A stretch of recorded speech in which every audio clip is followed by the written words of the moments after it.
What's up, Samson?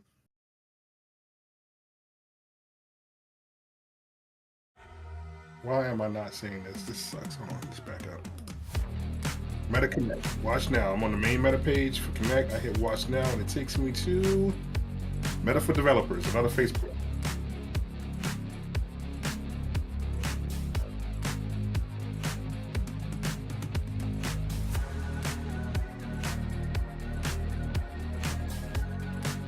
Go to the Facebook page. Let's see.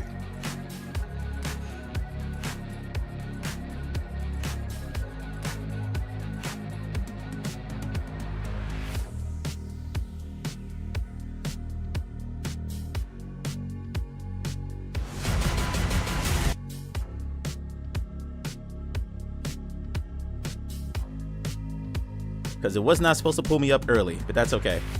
That's okay. All right, what's up, everybody? Welcome in. I'm a few minutes early because I was doing some screen testing, and then OBS decided, hey, we'll just put you on now. I was like, ah, great, perfect. What's going on? Ninja Guy, Samson, Oni, how you doing? What's going on? I got Show Futuristic. Oh, wrong way. Sorry, Cameron. There we go. I got Show Futuristic here with me, What's up, everybody? hanging out, watching Meta Connect. I don't have anything to show because if you go to the watch screen, we'll pop over here so I can show it to you. You go to the watch screen, it just says, if you hit watch now from Meta Connect, it just takes you to the Meta developer screen. So there's nothing to show right now, but I figured 30 minutes before the show started, we would go ahead and just do like some speculation. We talk about the indie game, friends, if anyone watched that earlier. My Galago, I'm gonna go with Galago. I hope I said that right. How you doing? Thank you for checking out the stream. Yeah, we're still doing final preparations here, getting ready to go. Let me turn the music down a little bit.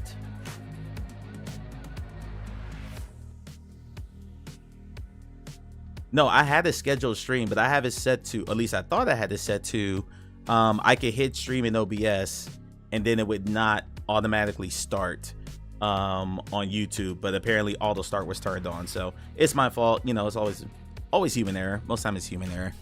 So not worried about it. It's all good. But yeah, we did this last year. It was a lot of fun. I think last year day one was with the Rough Talk guys, then Samson did day two. So happy to have Shola here with me just because it's good to have someone to bounce off of when we go through this thing. Show anything you're looking forward to on this? You know, I want to see what they're going to say about, well, MetaQuest 3S, what their plans are. Are they going to show the, what was that thing they had last year where you could show mixed reality on walls? You can plant it on walls, but it The never appeared augments. this year. The augments. Augment. I want to see if they're going to finally update augments, see if they're going to do anything with that. I'm excited about that. Yeah, on one of Andrew Bosworth's AMAs, he kind of hinted at the fact that that project was dead. I know they killed Metaspark earlier this year. They're shutting down the API. Yeah, they just he's kind of saying, yeah, we had to take it back to the drawing board. It wasn't exactly what we thought it was, and you know, corporate speak for this sucks. We need to fix it. So I'm not surprised. Yeah. I don't expect a lot of game stuff. Yeah, because I think they showed all the game stuff beforehand to get that out of the way. Yeah. Although they didn't do a gaming showcase this year, so we kind of relied on everything else, you know, Gamescom and all that to get all the gaming info. So I would just like a Batman release date. That's your first party title. It's your big release this year from one of your own studios. I would hope that they're going to put out at least, hey, here's when the game's going to come out. But other than that, yeah, I'm not expecting much game news at all. Well, you saw the leak. Was the leak yesterday that said it's going to be with the 3S? So I expect that. Yeah. How you feel about that? The 3S? No. It coming with the 3S. I expected it. That's fine. Yeah, same. That makes sense. Same. That's fine. Like I said in Twitter, I still want to know who is the audience for the 3S. I really want to know how Meta defines the audience for the 3S, and I guess we'll see what that is. Yeah. Because I don't know. Yeah, because they can't come out and say, we made the Quest 3, but it's cheaper. You can't exactly have that be your marketing. So I think they're going to try to frame it as now we have a tiered system where there's like the entry level Quest, you know, for this always going to be the affordable model. And it's going to be, you know, stripped down. There's going to be a lot more compromises on it. Then you have, you know, my $650 Quest 3 over here, 512 gigabytes, pancake lenses, all that stuff. And eventually they'll probably put out another Pro. That was my guess for it. Eventually with the Pro. Yeah. I don't know. I hate always being the wet blanket because I do enjoy my Quest, but it's not clearly defined yet who the market is, because everyone that I know who purchase a 2, it's in their closet. They stop using it after that first month. I can count 6 people just off the top. Yeah, who same. Don't use it, and they're not going to upgrade to the Quest 3S. There's no incentive that's going to make them do that. So I don't know. I want to see what. I hope Meta has been working on the past year, figuring out some kind of plan, some kind of software, some kind of lifestyle integration that makes the Quest a more compelling platform for non-gamers. I would like to think that they're working on that. I mean, V69 introduced multitasking, which I just use for stream now to be able to see chat inside the headset when I'm playing a game. But I think they're making baby steps towards that. And I don't know. I would like to see them basically rework Horizon Workrooms a little bit more to make that a little bit more palatable. Because right now it changes your screen resolution the second you log into there, which actively aggravates me. So I don't use it. Some other stuff. Let me check up on chat real quick. Ninja Guy, mentioned Batman being released in parallel to 3S. That should be the way you do it. If you have a first party title that you're very proud of, use that to launch your software. This one Nintendo does with their Mario games. There were a couple in Breath of the Wild for a while with some their other stuff. Like, just, you already pay for the development, and any sales that you get from on top of the people who don't buy a 3S are going to be ancillary, but use that to sell your hardware. Software will always sell hardware. Gilman, fingers crossed there's VR news primarily, and not last year when it was 90% AI talk. Yeah, I don't want to see Snoop Dogg as my D&D Dungeon Master again. If we could just skip all that. And they already dropped that too. Chris, welcome in. Hope you're doing well. Yeah, it's gone. Grand opening, grand closing. Really? They already shut that down. The celebrity AI voices, they already killed that. Wow. I tried it for like 5 minutes. And I'm like, what's the point of this? It was a novelty. That's crazy. It was a novelty. It was cute, but I can't imagine how much money they spent to make that happen. Sure. For basically nothing. So PSVR 2 announcements yesterday were fire. Yeah, I was actually surprised about, I can't remember the name of that like clay animation style game, but I'm really excited about that. We already knew Metro was coming, but I thought it was going to come in December. So seeing that coming in November, that's exciting. Good stuff. Yeah. Definitely should see some new AR glasses. Sorry, go ahead. No, you're good, man. I was just going to say to anybody who follow me on Twitter or any of the platforms, I enjoy Hitman 3 or Quest. It's fine. I know it gets crap, but that PSVR version looks fantastic. I got to say, that looks really, really good. Yeah, graphically it looked great. I'm like, hey man, once your fault, twice my fault. We've been burned twice with that game, so I'm a little nervous about whether or not they're gonna get it right this third time in terms of like the VR interactions. But well, they were limited by the hardware on PSVR 1. I mean, it was a controller based thing. So now they've got it all sorted out. It should be fantastic. Yeah, I would hope. Yeah, knock on wood. I mean, they had PCVR. That was a swing and a miss. Quest was a swing and a miss. So hopefully, having said that, this looks like they actually did this one in-house. It doesn't look like they outsourced it to another company. So they can say, yeah, XR Games did the Quest one, and that was really bad. That's okay. We did this one ourselves, and hopefully they knock on wood, get it right. Right. It looks good though. I'll give it its props. It looks fantastic. The state of play had more VR than I was expecting. I thought maybe one game. I figured we get like a behemoth release date or something like that. Then that was it. But I was surprised at how much they put in there. And of course, everyone in there was crapping all over it. But whatever. Yeah. I was watching Without Parole while it was going, and they were completely shocked. Yeah. By how much PSVR was there. So yeah, nice. Really happy to see that. Happy for that ecosystem. Happy for that community to see Sony give it a little bit more love. So that was really nice. Exactly. There's nothing going on here. I was testing last year's MetaConnect to make sure all this looked okay. But let me go back to the 2-shot here. That way a little bit bigger on the screen. In terms of the extra, hold on. Did you guys see the Rocket Goes Cancer trailer in the VR game showcase? I made that. That is my job. That's my day job to do that. So, I'm sorry. I made that with Robin Mueller. Let me be clear on that. My CEO, of course, gets final say so on anything that goes out. But yes, that was my job, was to make that video. So, for those who don't know what Ninja Guy is talking about, Cancer Blaster is a DLC for my company, 3 Pound Games. I'm wearing this t-shirt now.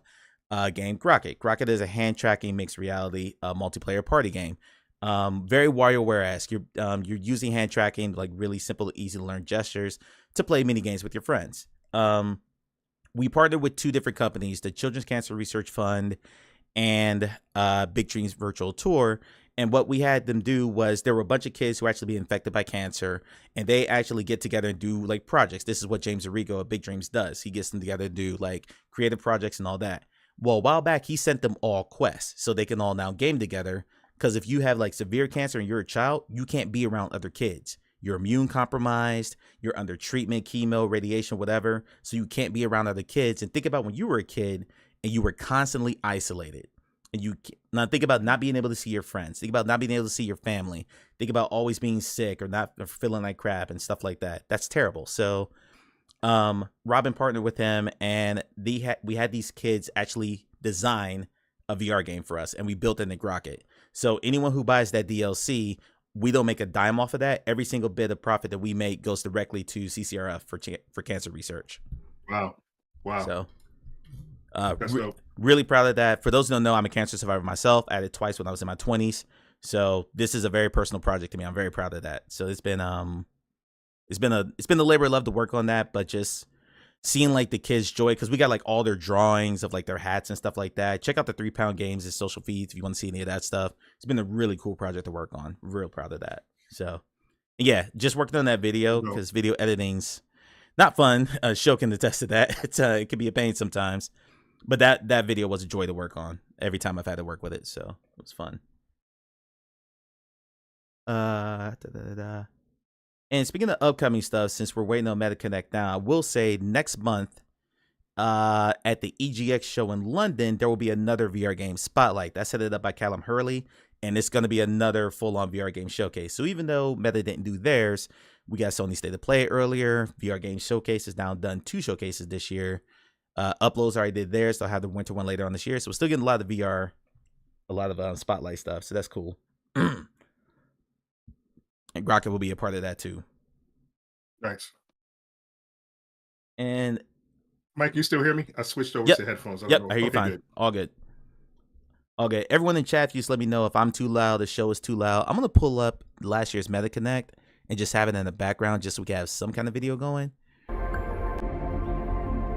Oh wait, they're live now. Here we go. Come over here.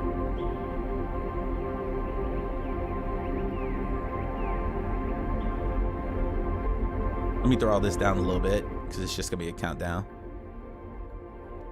All the videos good, appreciate it.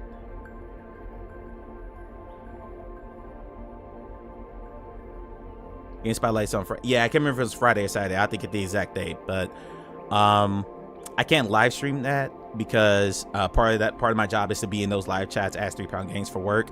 But I'll make sure that you guys get the recap of that too.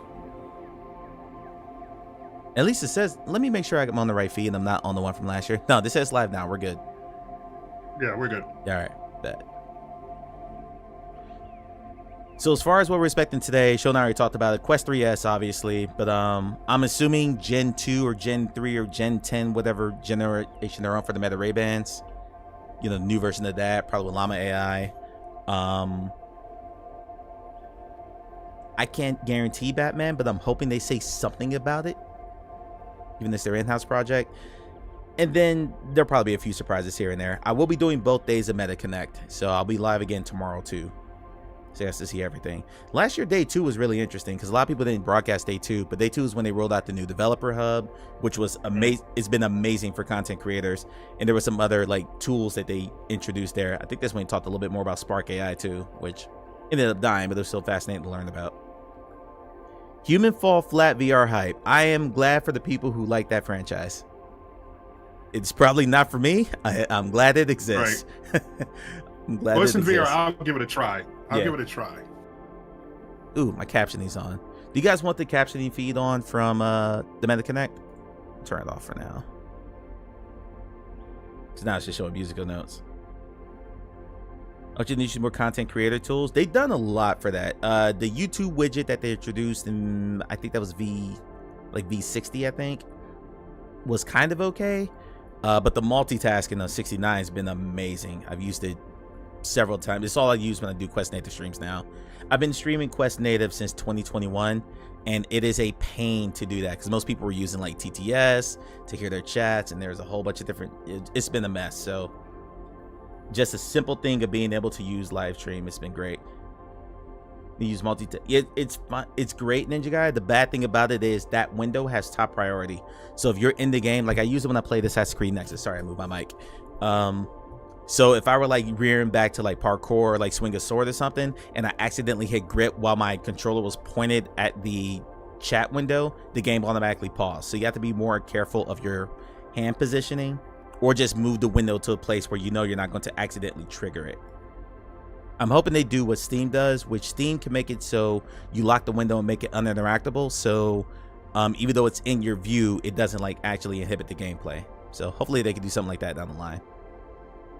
But it's very, very cool. I'm very happy with it.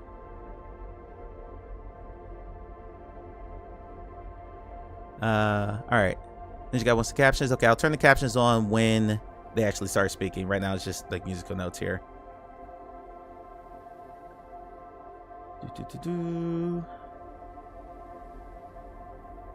Ninja Guy, you should have gotten an email from me about Cancer Blaster 2.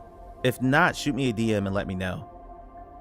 Because I had to have emailed like 60 different content creators. And I'm fairly certain you were on that list. But yeah, if you didn't get it, let me know. I'll be happy to shoot you a key.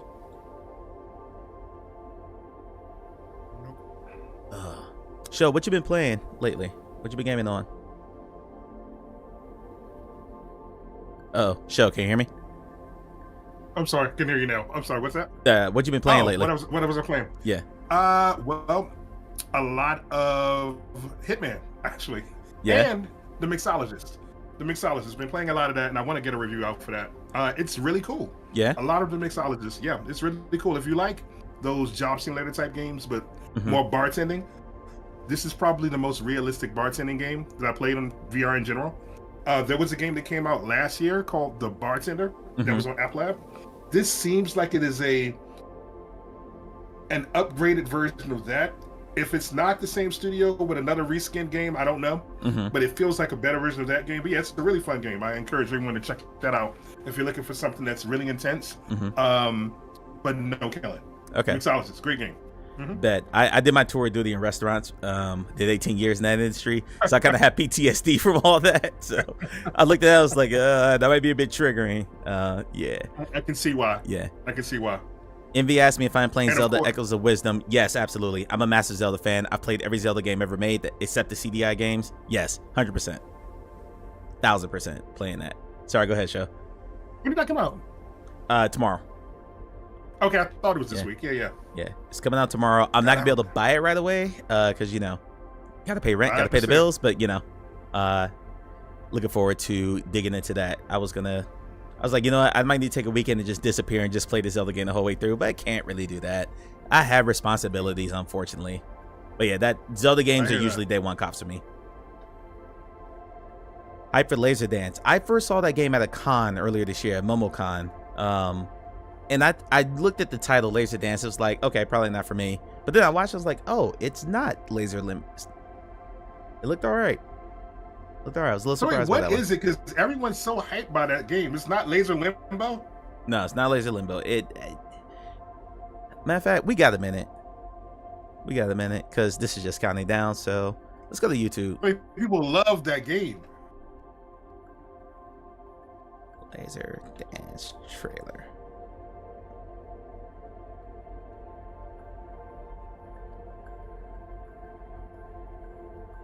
Sometimes your day feels like. That's why Amex Gold and Dunkin' came Yeah, together sure. to Give me an bring you the ad. At least not political ad for a change. That's nice. Because they're all over YouTube now. more reward. It's the Catherine Zeta-Jones sequence for that bad heist Brass. movie. For So I thought it was. Entrapment, I think it was named that game. Yeah.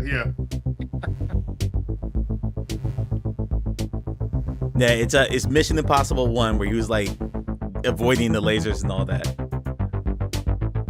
But this is Laser Dance if anyone's watching the stream. Hey everyone, my name is Thomas and I'm the developer of Laser Dance, a game built from the ground up for mixed reality to turn your living room into a laser obstacle course Simple, straight out but of I a guess spy film. it's a fun party game. I I guess. hope you I don't know. enjoyed the short clip Yeah. we shared with you today, and I'm excited to share more of the game's Okay, he's just talking now. I like the idea of a pass around headset game. Very much like Richie's Plank or something like that, where, you know, you and your friends laugh at it, you got them up on the big screen while the person's in the headset, and then they try it, and you're like, okay, your turn, and kind of pass it around. I like games like that, because I do like demos with my cousins and his kids and stuff like that, and their kids, and it's fun to be able to have a game that can do that, as opposed to, hey, here's some big complicated shooter. That those games are fun, Sure. but I play those for myself.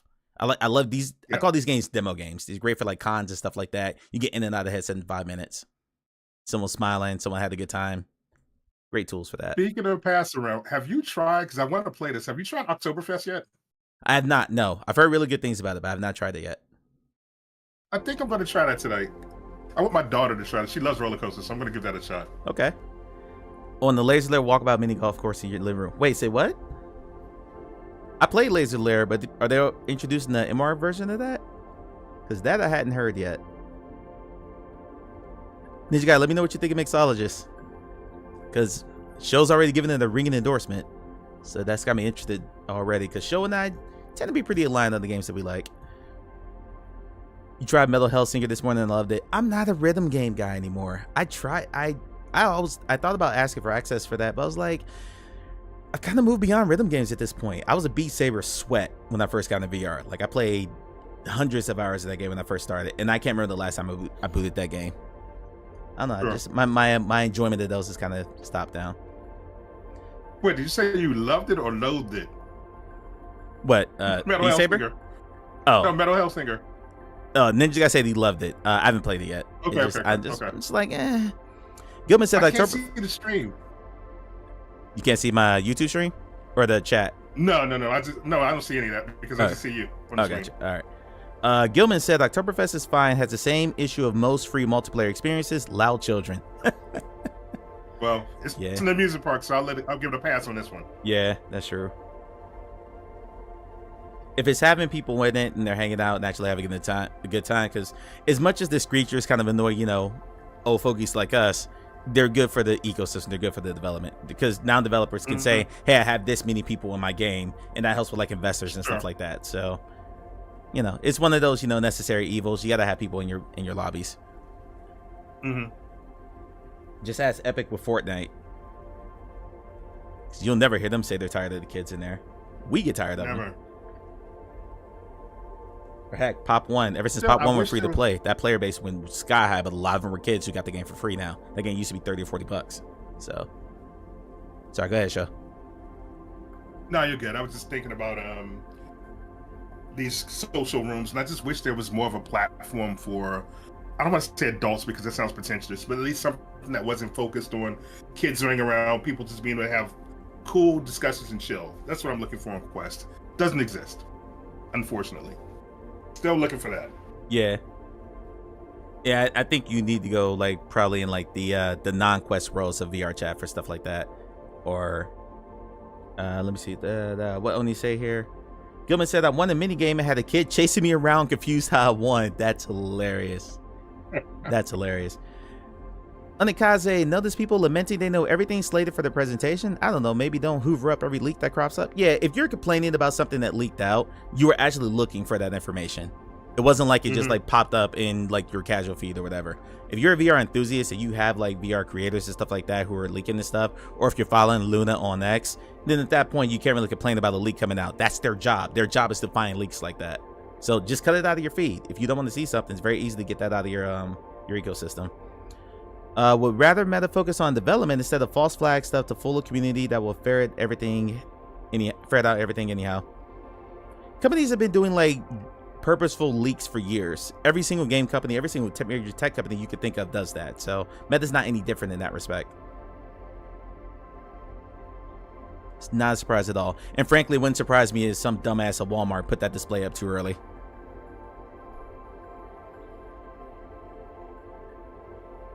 Would not surprise me in the slightest. I don't know why my gain knob got turned up, but we should be good there. It's nice soothing music. All right, so as far as me, I said this in my Escaping Wonderland review. I have not been enthused with VR this year. I'm a single player gamer, honestly, and there's been a lot of multiplayer this year, a lot of heavy multiplayer. So the stuff that I played, I really enjoyed Max Mustard. I really enjoyed Medieval Dynasty. I put 50 hours into that game because sometimes the right game comes along at the right time. I needed the game to disappear into at that point. I was going through some personal stuff. So that was really nice to have. But in general, the single player stuff has been pretty lacking. There's been a ton of multiplayer party games. Come link up with your friends and shoot zombies or do this and do this and do this. And that stuff's fine, but it's not really my jam. Like, I'm a big single player guy, so I'm excited for what's coming this fall. But it feels just like last year. Like last year, there were like a handful of single players, and then in October, everything dropped. That's when you start seeing like Assassin's Creed and Asgard's Wrath 2, Arizona Sunshine 2. So I feel like the fall period is kind of like the time where guys like me who like the single player games really start to shine. Now you got, you know, Batman, Behemoth, Metro, all the big games are coming soon. So yeah, this year's been backlog for me. Like I played Westworld Awakening. That's like a near 4 or 5 year old game at this point. I've been playing a ton of like old PCVR backlog, a ton of old Quest backlog stuff. Still having a good time and still enjoying it, but really haven't dug into like the new releases this year. That's part of the way you saw a slowdown on my channel, because I am not going to make something I'm not enthusiastic about. I don't do this for a living. I'm not a full-time content creator, so I'm not going to put out content on something I don't believe in, which is why I like doing news videos, because I think that stuff's always interesting. But I'll get offered a game, or I'll see a game come out and I'm like, yeah, this isn't something I'm really interested in playing. Looking forward to Escaping Wonderland. I've already played it. There's a review on the channel right now. I've already 100%ed that game. I loved it. I thought it was excellent. This guy, can you guys help me? Do you remember the VR game at Home of XR that was a full rock band with multiple interests? Band Space, I think that was. Let me look real quick. I think that was Band Space.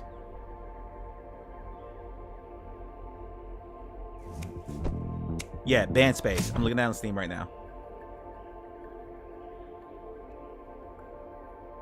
We got 9 minutes. Let's watch another trailer, because I do not want to sit here and watch a countdown the whole time.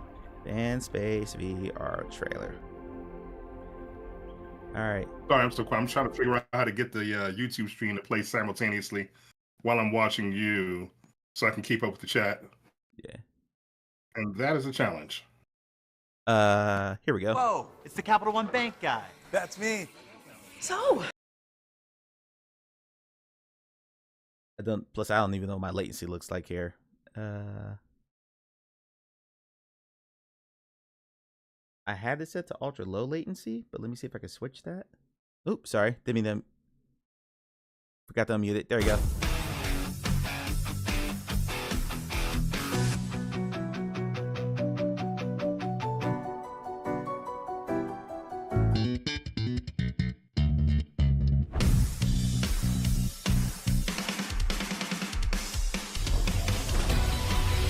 Boy Brown, what's going on?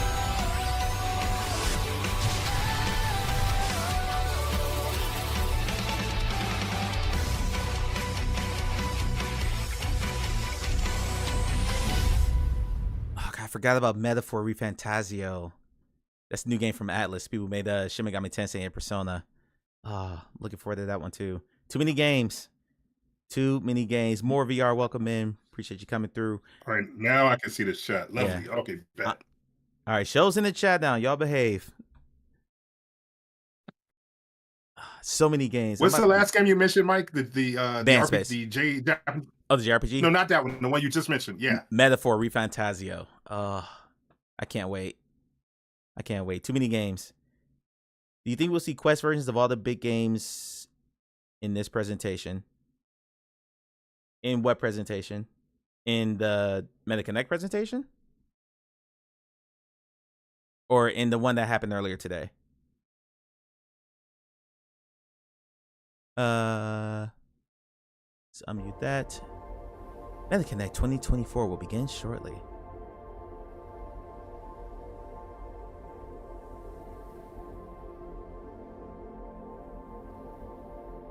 I actually think most of the big games are prepping for the Quest 4. It wouldn't surprise me. Like that's kind of like the downside of like one having a hardware cycle that churns that fast, because that happens with consoles too, where the first party developers will generally have something that looks amazing pretty quickly, but like your third party developers, they don't get their dev kits until a few months before these things come out, and games can take upwards to a year, maybe 2 years to build. So you don't see like the top end of what a console is capable of until like a year or so after it comes out. I think we're gonna see the same thing with Quest 3. Like I don't think we're about a year out from when Quest 3 launched, and we're just now starting to see Quest 3 exclusives. I think next year, especially as the Quest 3S drops and Quest 2 kind of falls by the wayside, then we'll start to see the upper limits of what that headset is capable of, because I don't think we come anywhere close to that yet. I don't think Quest 4 is for at least a couple years out. 2026 is what the rumor is. Like Behemoth Metro, we haven't seen Quest footage. I doubt it, honestly. I highly doubt it. Because I look at it from Meta's perspective, no matter what they put out, it's going to look inferior to what we've already seen, because all we've seen are the PCVR and PSVR 2 versions. I think you're going to end up waiting for content creators to get that stuff out. Most developers are going to put out the best looking version of their game. Think about when games launch on like Switch, PlayStation, and Xbox. You always see the PS5 version of that. You always see the PS5 version of that. You don't see this. You never saw the Switch version of Mortal Kombat, the new Mortal Kombat, until it came out, and then everyone saw it was trash. So, yeah. That's where I think content creators are actually kind of useful, or very useful, because they'll do those side-by-side videos that developers just aren't going to do. I think Wanderer did a side-by-side, but that's a rarity in terms of developers putting out different versions like that. So, Mike, are you saying you don't expect to see any AAA games shown here? I expect Batman. I doubt we see anything new. I would love to see, because let's see, Ready at Dawn just got shut down, but we don't know what Armature's working on. We don't know what Twisted Pixel's working on. I would love to see something from them, just like, hey, here's what they're working on, and kind of like whet the appetite for 2025, but I doubt it. Boy Brown will be playing Metro on PSVR 2. Time to dust it off. Oof. Arizona Sunshine Remix looks good on Quest 3. What's the last game you played on your PSVR 2, Boy Brown? Envy's giving up hope on GTA. It's just on the shelf. It's still coming. They didn't cancel it. It's still Copium take. I gotta believe. Gotta believe. Gotta believe.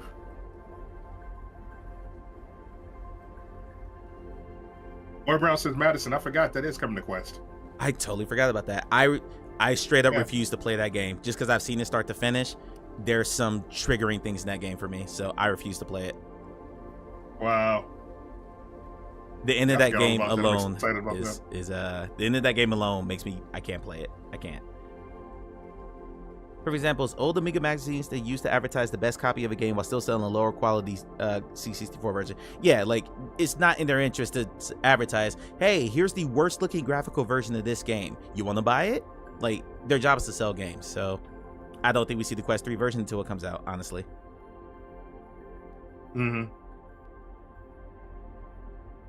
Imagine they announced Silent Hill VR. I can't see that. I can't see that. Capcom has such a tight relationship with Sony that I can't see that happening. Use of Castlevania and VR whip those enemies.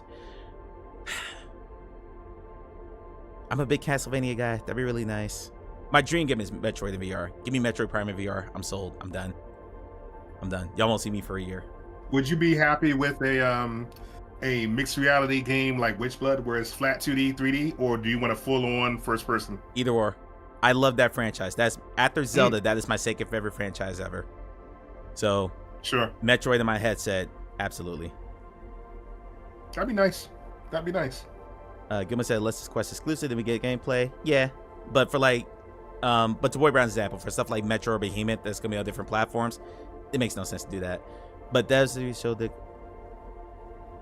Yeah, Boy Brown, that's what I was saying. When I mentioned Wanderer earlier, they're the exception rather than the rule. They're like the one developer I've seen do that in the last 2 years. Most developers aren't doing that. They're going to sell and show you the best looking version of it. So it is what it is. That's one of those. I'm probably going to play it on PCVR anyway, but I would like to see what the Quest 3 version looks like. I like how they just took the countdown away entirely, but I think we're like 2 minutes out. Onikaze is still bitter about the copy of Shinobi you bought for DOS. The box had screenshots of the arcade version. The CGA version looked like it was made in MS Paint. Oof. Grand Theft Auto drops now. Conflicts with other game sales. I'm assuming it's there. They're waiting. Thank you, more. Thank you. I'll have my copium. It's coming. It's just on the shelf. It's coming. It'll be 2027. I'll probably be pushing 50, but it's coming. You know, as bad as I want that game, Hitman showed me that it's really hard to try to cram AI routines and a full world into the chipset. It's just something it's a real challenge. So yeah, Hitman is a small version of what I can imagine the problems would be on Grand Theft Auto. So, you know, if it's able to be done, maybe one day we'll get somebody doing something like it. But right now, it might be shelved for a while. Yeah. I wanted it though. I like On the Shelf though. They didn't say cancel. It's not like a Splinter Cell when Ubisoft canceled that. They didn't cancel it outright. There's still hope. There's still hope. I'm keeping hope alive. I will carry the torch for GTA until we see it. Until they tell me it's canceled. One or the other. All right, we're about a minute out. So you know what made it hurt worse? Yeah. Sorry, go ahead. The mods that we saw from San Andreas, they came out right afterwards. Like, of course. It's possible. Mm-hmm. Yeah. Have a list of what arcade games would be awesome in VR. I say any of them. Oh god, give me House of the Dead. Like Drop Dead was fun, but House of the Dead has that nostalgia factor because I played it when I was a kid. Now I very well realize that is going to be a nostalgia play for people my age who played it when we were kids in arcades and stuff like that.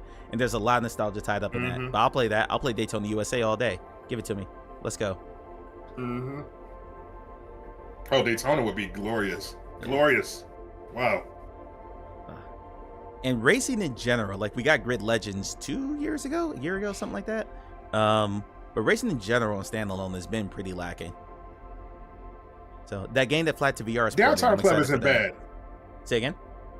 Yeah, Flat Out VR. Thank you. I couldn't remember the name. Yeah. And there's Downtown Club, which just came out, which is actually pretty good. It's solid. Indie. But yeah, we could use a few more racing games. But you're right. I think converting old arcade games is the move. They're already done. They look great. They don't push the system too hard. That's that one and two. Hitman 3 wasn't running on PS2. The ALO would probably be okay. Yeah, just take the entire Sega Saturn library because that console was just made to port arcade games. Just take that entire library, just bring it to VR. I'm good with that. Except maybe Knights. I don't think Knights works in VR. Well, it wouldn't work in first person. Let me say it like that. With like the twirling and all that, that'd be rough. You hate Knights? Really? Oh, I might be losing the show for a second. You're not a Knights fan? I had the love for Knights. I never did. Yeah? Okay. Might. I'm not. Everything else though, yeah. Power Stone, all that stuff. Give me all that stuff. Yeah.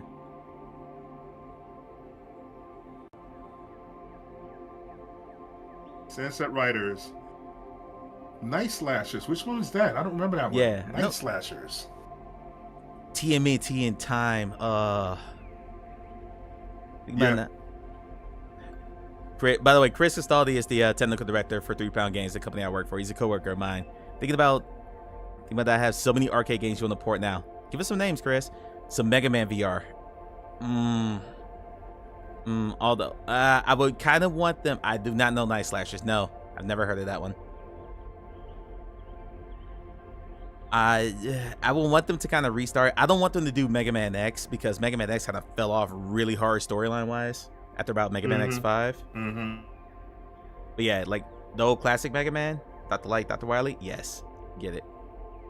Then they started super late last year. They did, and it was funny because all of the Quest 3 first impressions videos that were embargoed, there were like 20 content creators who dropped those immediately. And then they all had to go back and pull them. So I remember there was a mad scramble to delist those videos because Connect started 20 minutes late. I was laughing my head off of that. I remember that. It was a bad look. So Mike and Chris and Gilman, when you guys say you guys want arcade games on Quest, are you saying you want ports in VR, or are you saying you want an arcade room where you can play these stand-up arcade machines in VR? Give me both. So I know the latter version will be kind of hard to do with a lot of the big license games, and then wrapping those all in one, because then you're having to pay licensing fees to a whole bunch of different developers, and like financially that might not work. But I take both. I tell you what, give me a stand-up where I could play the original Killer Instinct in VR. Or Killer Instinct 2. That was my fighting game when I went to arcades. When I went there with the roller quarters that my mom would give me, I would just hold court on Killer Instinct 2. There'd be a line of kids waiting to play me. It was like the one fighting game I was actually really strong at. I was trash at Mortal Kombat. I was okay at Street Fighter, but Killer Instinct 2 was my jam. Chris said ports here. I did the arcade thing. Okay. What's the arcade thing? Are you talking about Age of Joy or something else? He's talking about the arcade room with a bunch of like different boxes that you can like hop between. Yeah, that's what I'm thinking. Like where? Well, I'm assuming again. I'm only Quest. I forgot you guys are PCs potentially. So yeah. It'd be a cool game where you could buy arcade licenses and games like what All On Board would do with board games. Yeah, something like that would be nice. Absolutely. But then I would love that. Yeah, I would hate to see the call for people to go, well, why aren't these massive games for these massive arcade games for these developers? Like, why isn't DDR in here? Because the DDR expensive license is expensive, and you want that to be its own separate thing. So, you know, for the people who are just fans who don't really get into the business side of things, which is entirely their right, and don't understand how licensing works and how expensive that stuff can get, I get it. Leisure Suit Larry, wasn't that... Am I tripping, or did that get a Steam? It might have been a mod I saw. Next year told me that I don't know Carnival. Suit Larry in VR. I plead the fifth.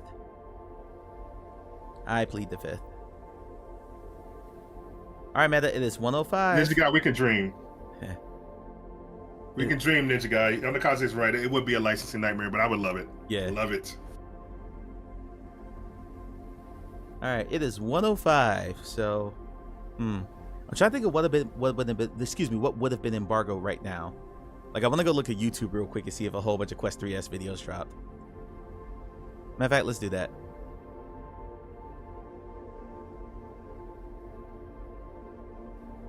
By the way, it is about to thunderstorm in my house, so fingers crossed nothing happens. But Quest 3S, we'll say impressions. Let's see if anything hit.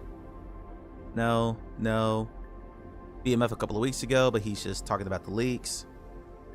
Okay, nothing hit. Nothing. I want to see if a whole bunch of embargo stuff much dropped. tighter this year. A Metal Slug.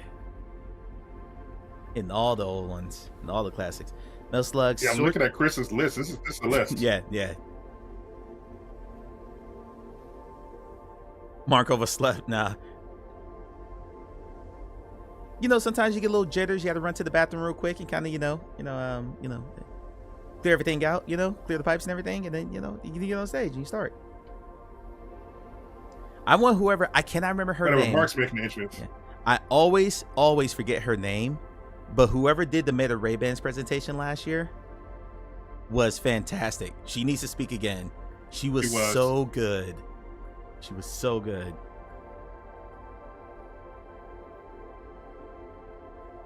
Mark has a reason to smile this year. He had a good year for Meta. Mm-hmm.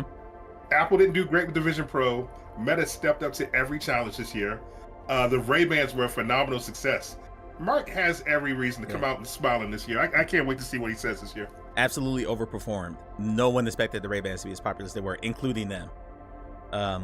Boz was talking about it multiple times, that they were a bigger hit than they were ever expecting, to the point where they restructured Reality Labs to build more for that.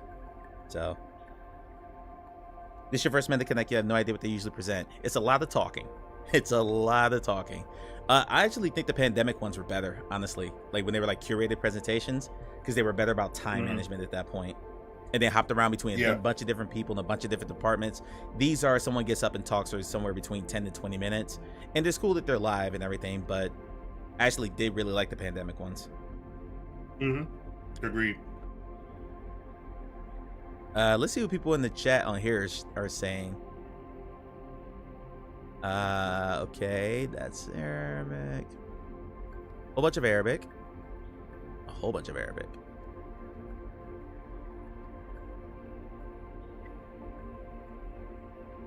Okay, so there's no reason to look at this chat whatsoever.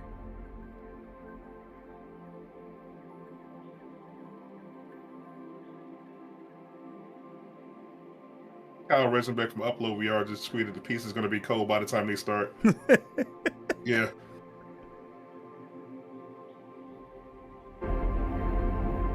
So I just refreshed the feed to see if it was off, but no, they just yeah,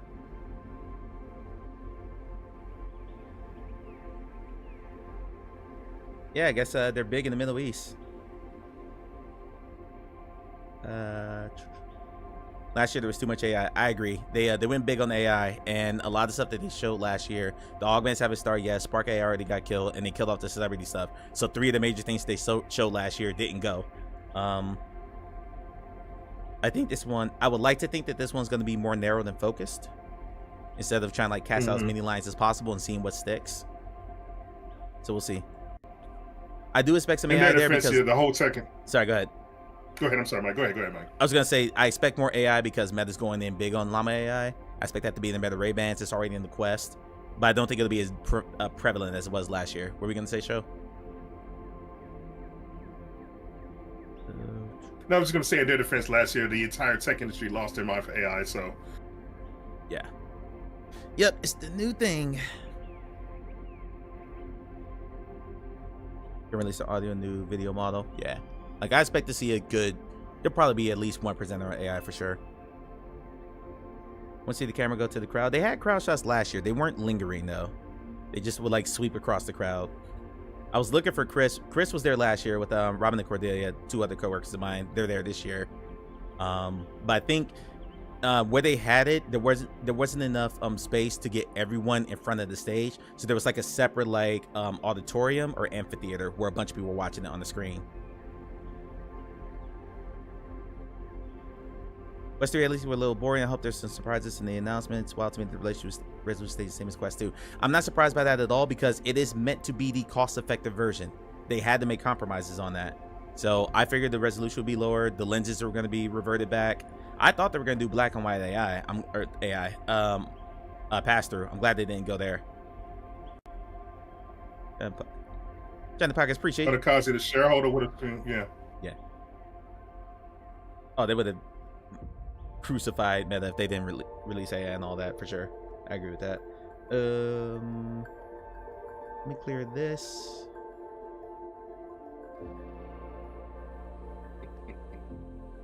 How many bottles of Sweet Baby Ray's will we see? Hey man, that's good barbecue sauce. I'll take it any way I can get it. Rezo, what's going on, brother? How you doing? How you doing? Although now, Boy Brown, you want me to? Now you got me want to eat barbecue, so I might have to go barbecue for dinner tonight after this is over. 3.4. I'm gonna take the over. I'm taking the over on 3.4. Here's a better over-under. We're now 11 minutes late on starting Meta Connect. How much longer did we wait? I'm gonna say the over-under is 10 minutes.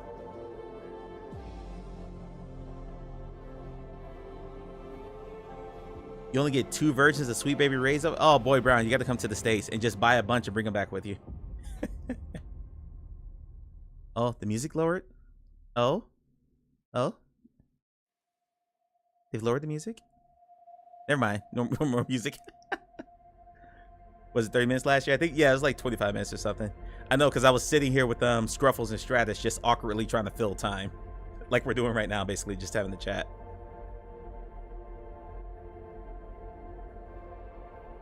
Remember this whole music ran out there. Was like, oh, restart the music. Mark's still on the can. Restart the music. Hey, Amelia, welcome in.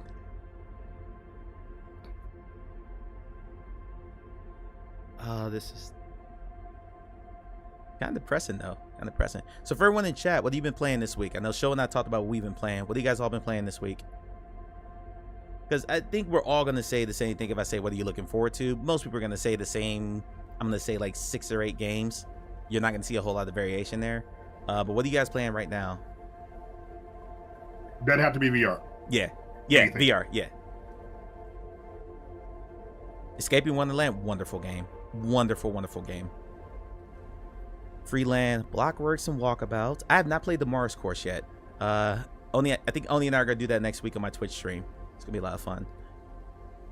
Astro Hunters, Iron Rebellion. Oh yeah, I forgot about Iron Rebellion. Shout out to them. Their update was incredible. Yeah. Shout out to Iron Rebellion team. Yeah, it's solid, super solid. Yeah, GT did the video on that, and he was giving out keys to get people to play with him. I was busy at work at that point, so I couldn't hop in. I was bummed. They might have to check that out. Taco Frizzy, Metal Hellsinger, and Neon Squad all in one. How is Neon Squad Tactics? I'm a big Demio fan, and I love the trailer itself because it looks like a Saturday morning cartoon. I love that, but I'm like, All right, now we got 2-minute countdown. We have progress. A new 2-minute countdown. On the console, they haven't said yet. I've been following the feeds. They haven't said if there's going to be a campaign yet, but I hope so because it is a very, very good game. Iron Rebellion. The first Encounters Tomorrow game at the update to the SV69. Yeah, I've used that first Encounters for demos too. It's really strong. Been playing developing Croquet Core. Chris, Chris, I would be shocked if you had time to play a game these days with as busy as everything is right now around work. Neon Squad is really fun. I was hesitant because how it was received, but I'm really enjoying it so far. Okay. It's definitely my jam. Turn-based, basically tabletop dungeon crawling, just in the sci-fi setting. It's ticking a whole bunch of boxes for me. Just, I don't know, the trailer I guess didn't sell me, maybe, so. Ninja Guy. So is it more like Demeo? That's or my understanding. Table of Tales? That's my understanding. Demeo-esque, not Table of Tales. Okay. Will Batman deliver? That's very subjective. There are a lot of people who are upset that the combat is not completely free-flowing. And I'm like, have you played a Batman Arkham game? Have you played the Batman Arkham game and seen the combat? There's no way you can fully replicate that with free-flowing VR.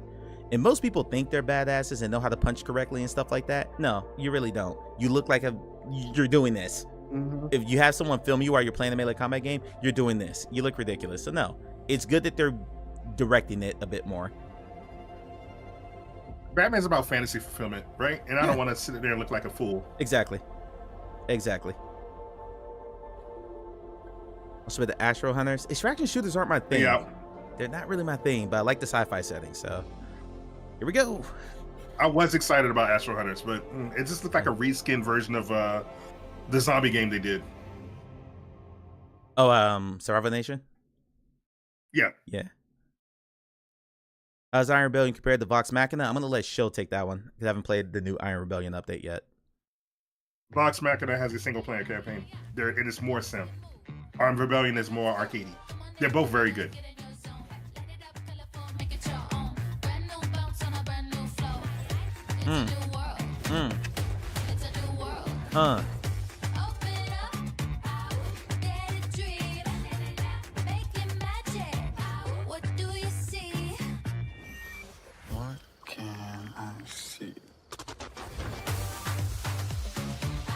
That's Quest 3, Ray-Bans, AI, Quest 3 again.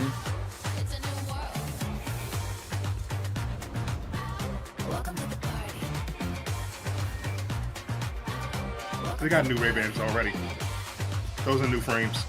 Yeah. Take my money. Oh, indoor stage this year. I saw Nacy. I just saw Nacy. Hey, everyone. Welcome to Connect. All right.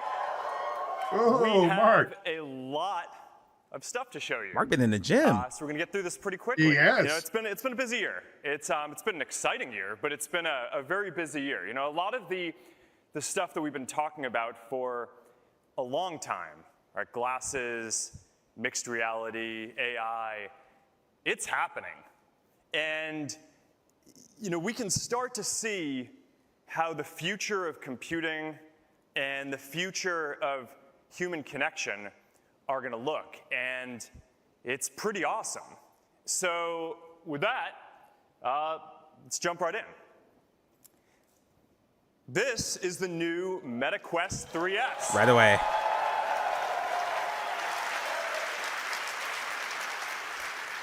High quality Black Market, welcome mixed in. reality. Appreciate you coming for through. $299. Hell yeah. I've been waiting for this one for a long time.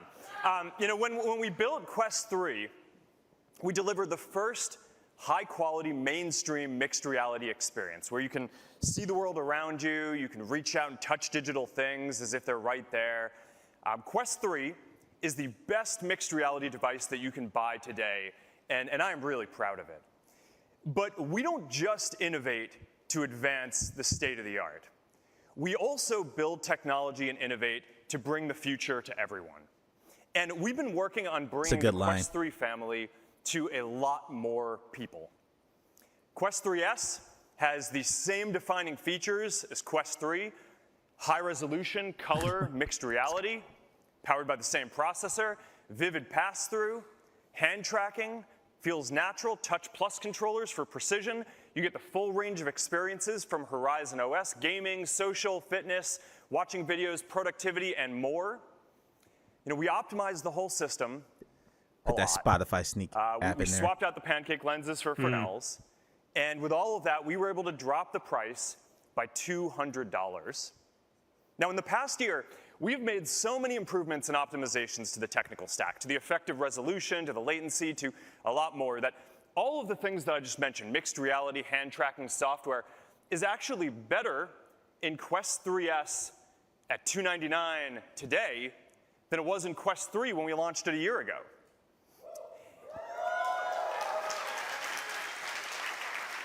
And of course, all of those software improvements have flowed through to the Quest 3 2 to make it even better. So the bottom line here is that Quest 3 is the best family of mixed reality devices out there, period.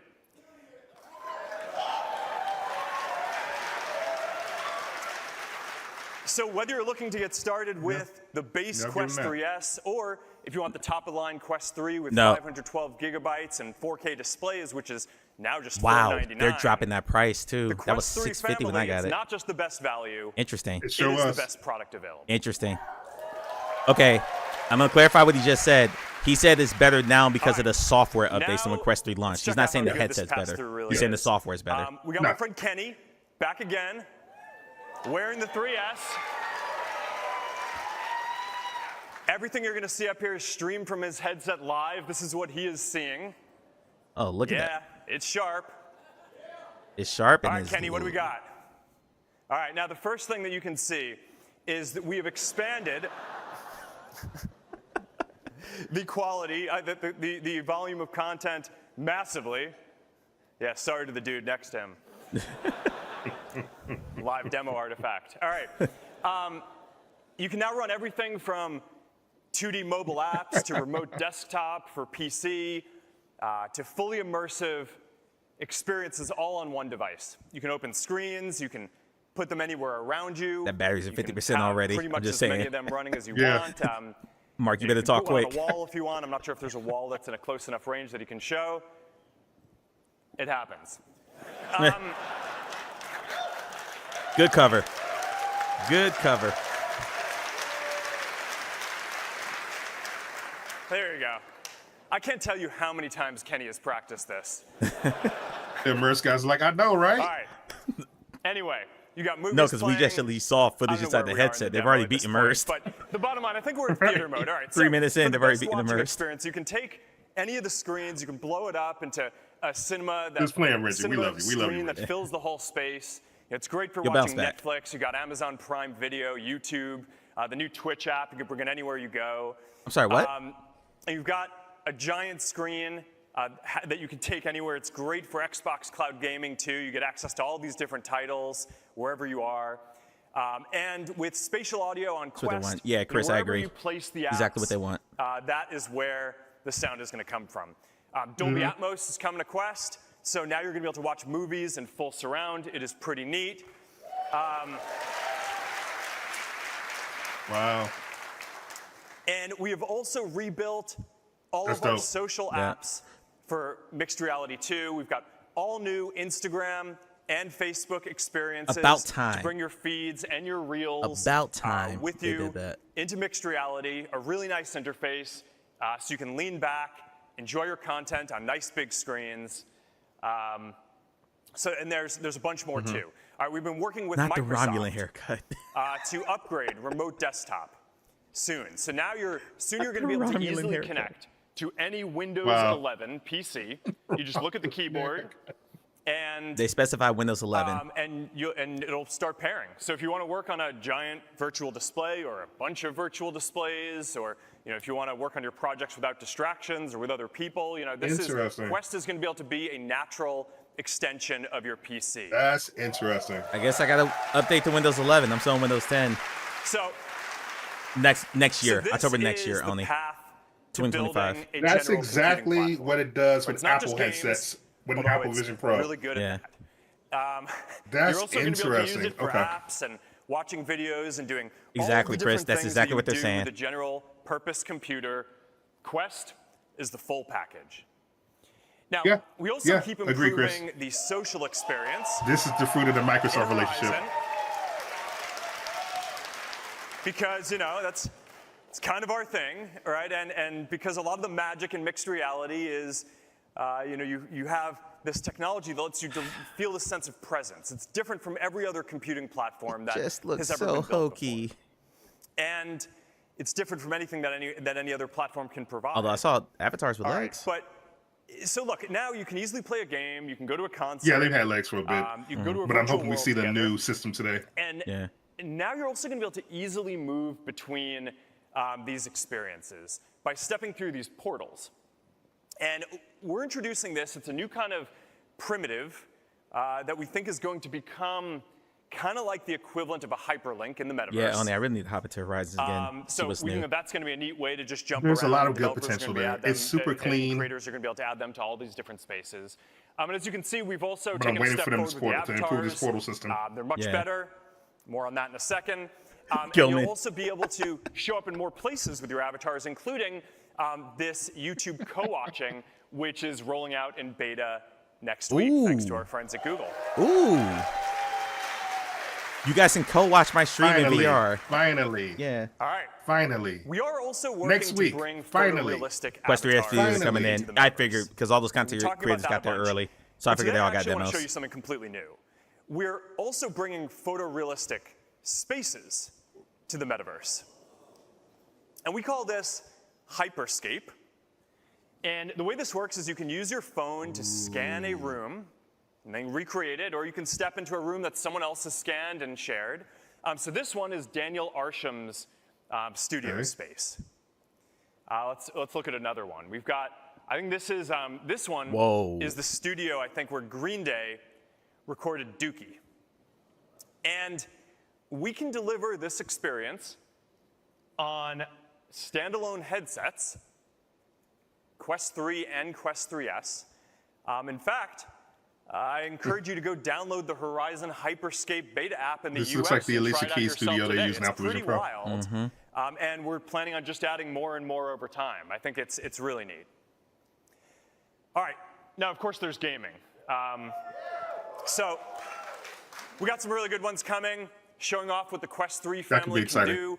Batman, I love that Arkham electrocution Shadow is in up that game. If here. you play the Arkham games, you know On the joke Quest behind 3 that. family, it's going to be included in any purchase of a Quest 3 or 3S that you buy this fall. Yeah, I think this one's going to be really good. They're going to couple it we've with Quest 3 also purchases got too? Other titles coming. Makes Triangle sense. Makes Strategy sense. from Square Enix. And What is that? Just Dance. Welcome to Dance City. It's going to be awesome in VR. All right, for the fitness crew, we also just rolled out group workouts with Supernatural together, so you're going to want to check this out.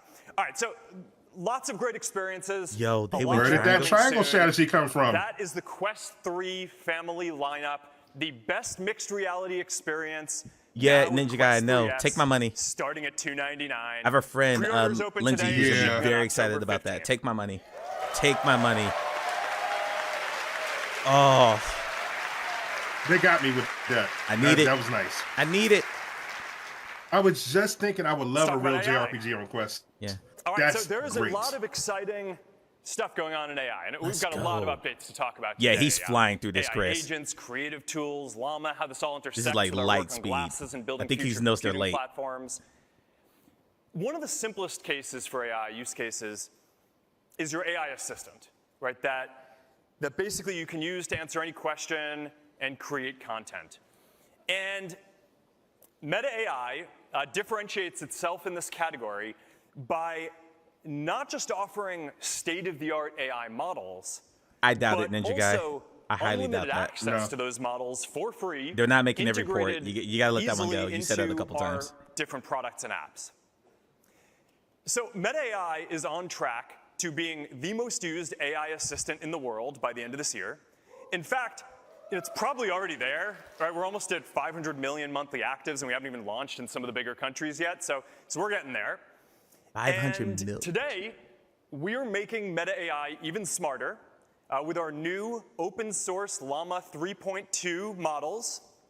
And I'm going to get into more details about Llama 3.2 in just a minute. But one of the headlines is that they're multimodal.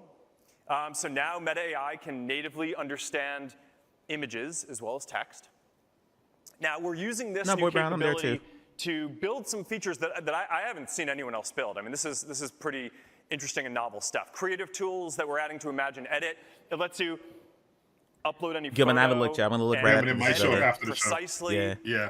with natural We'll language. pull it up after all the Meta presentations AI are over across before I end the apps. stream.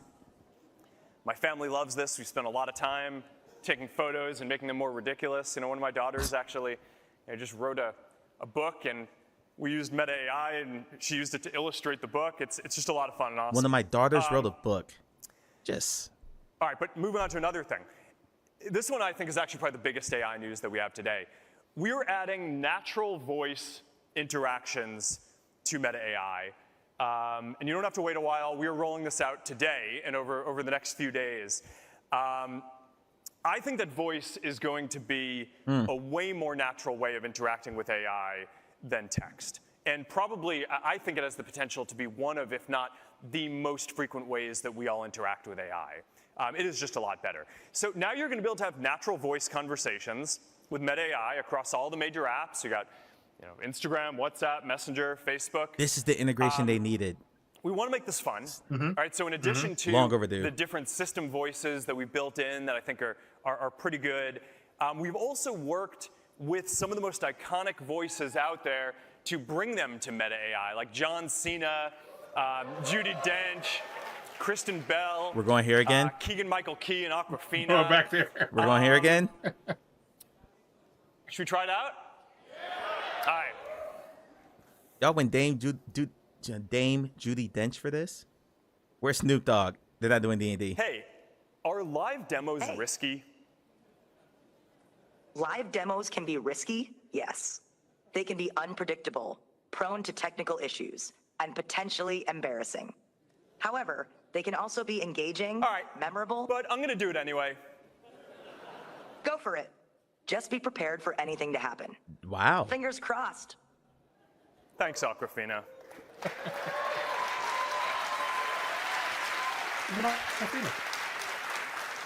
All right. Now, we are also building AI Studio so that creators can make their own AIs to engage with their communities. We've started releasing a text-only version of this a bit earlier, but we're also working on triangle strategy a right now. version that is more natural, embodied, and interactive. Don Allen Stevenson, this great creator who built one of the first text-only ones. You want to come out here and show us what you built with the new updated platform? Hey. Hello. How's it going? Good to see you, man. Good to see you. All right. So you were one of the first creators to build one of these creator AIs with the text-only platform. Can you tell us Chris, you need to get back on that. It would have been useful for the video I did earlier this week. Yeah, so for me, I've been Triangle Strategy, $30, $4 $4 discount to pre-order it. I'm looking at it right now. I've trained it on how I respond and how to engage with my audience. Halloween, then, October 31st. Yeah, you can send DMs, you can share links to relevant resources, and then what else am I having it do? Oh yeah, it guides people through conversation. It's great. Awesome. Well, how do you think creators are going to use this, and what do you think they're going to find it useful for? The main one is if you're getting a ton of DMs and you're missing the time to respond. My creator AI for me has been answering a lot of my frequently asked questions, and they get that response, and then it saves you time. I have time to go outside, take a break, and then the other thing is I have a lot of control over how it responds. So I can have it trained on how I write in threads, how I do captions. Yeah. So all that control is oh great, you speak the way I want you to speak. Yeah. All right. Should we try out the new one? Do they know about the new one? Yeah. They don't yet, but they're about to. I'm with you on that, Ninja Guy. It's a little scary. Right. Yeah, Let's same. do it. All right. Although I'm pretty lazy about responding to text, so sometimes I'll be like, hey, respond to this for me. Hey, congrats on the new book that you just released. What's the main thing that you're hoping that people take away from it? Thank you so much. Yeah, the main thing I want people to take away from my book is the idea that you have the power to create your own opportunities by combining curiosity, adaptability, and resilience in a rapidly evolving digital world. That's crazy. That's wild. I saw a video of the epic outdoor standing desk that you wrote the book at. Is being in nature and standing desk important for your creative process? Being in nature and using a standing desk is crucial for my creative process. It helps me think more clearly and come up with my best ideas. I'm way more creative and focused. Wow. The Square Enix 2D, 3D strategy and RPG games have been great on flat consoles, so I think they'll do very well in VR. My expertise lies in technology Ninja guy, that's and design, terrible. not agriculture.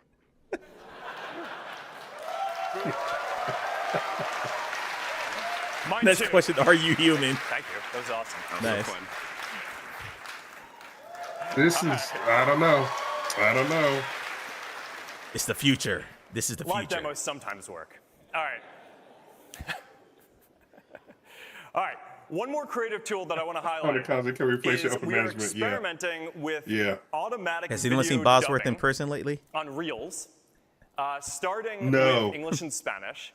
So this is going to be a way that you can see more of the content. All of his that's out there, AMAs have no been matter what AI language you generated. speak. And Those as weren't a really creator, him. this is going to let you reach a lot more people around the world, no matter what language you speak. So now you're going to be able to take your content, and it's going to be in your authentic voice. Oh, yo, for real? Speaking other languages if you want. And we're also doing automatic lip syncing.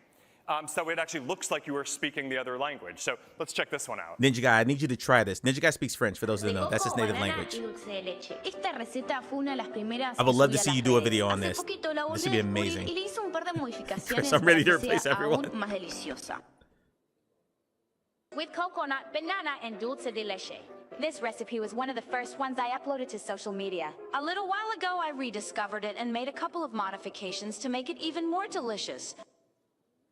This is crazy. This is great tech. Es el español, pero fíjate, ahora también puedo hablar inglés a través del doblaje automático de IA. Mis labios se sincronizan con la traducción y todo. I mean, I'm thinking as a content creator, being able to put my stuff out in multiple languages with something like this. Absolutely.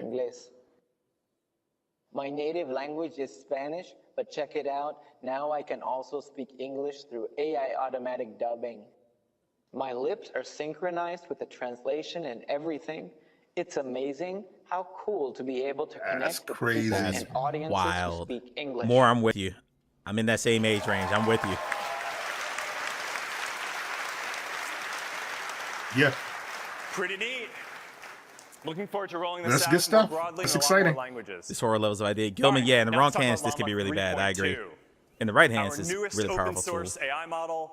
This is our first open source multimodal model, and it's going to enable a lot of interesting applications that require visual understanding.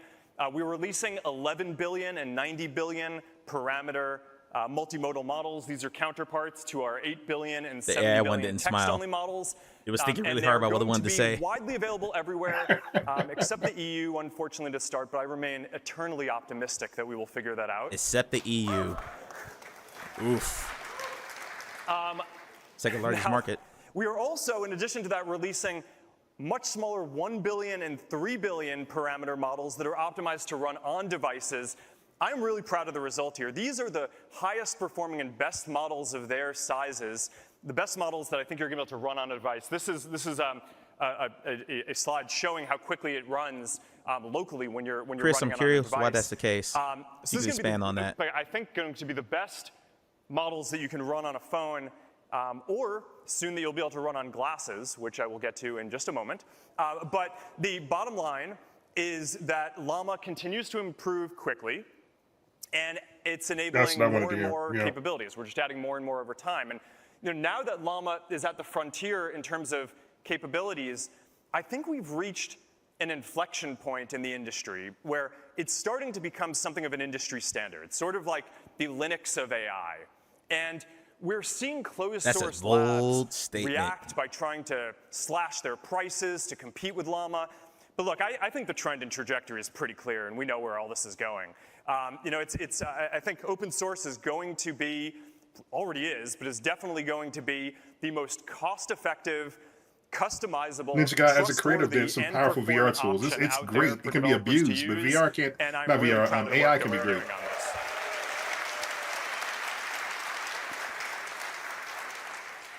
All right. Now, speaking of AI and glasses, we are seeing the emergence of a new AI-centric device category. People love their Ray-Ban Meta glasses. Eventually, Skynet situation Mark's creating. For a little while, it's not just Mark. Every tech company's gone here. But I think every we're tech on company. top of that now. Cross my fingers. Glasses are a very natural computing platform, right? They're great for taking photos and videos. You don't have to pull out your phone. You can live stream from them now. You can do video calls, or you can stream what you're looking at. I personally love the audio, right? Listening to music. Jay Bratt, what's going on? Books or taking popping phone in. calls. Are you live at Connect? Speakers. So you're live at Connect right now, right? What's going on around you? You're in the front row on the left. What's up? Front row on the left. But all right, we'll keep an eye out for you. One of the most important things about this is they're also just good-looking glasses, right? Because the reality is that most of the time you're not using smart functionality, yet at least. So people want to have something on their face that they're proud of and that looks good and that's designed. Yeah, I in a saw really Nacy's nice way. hair. So they're great glasses.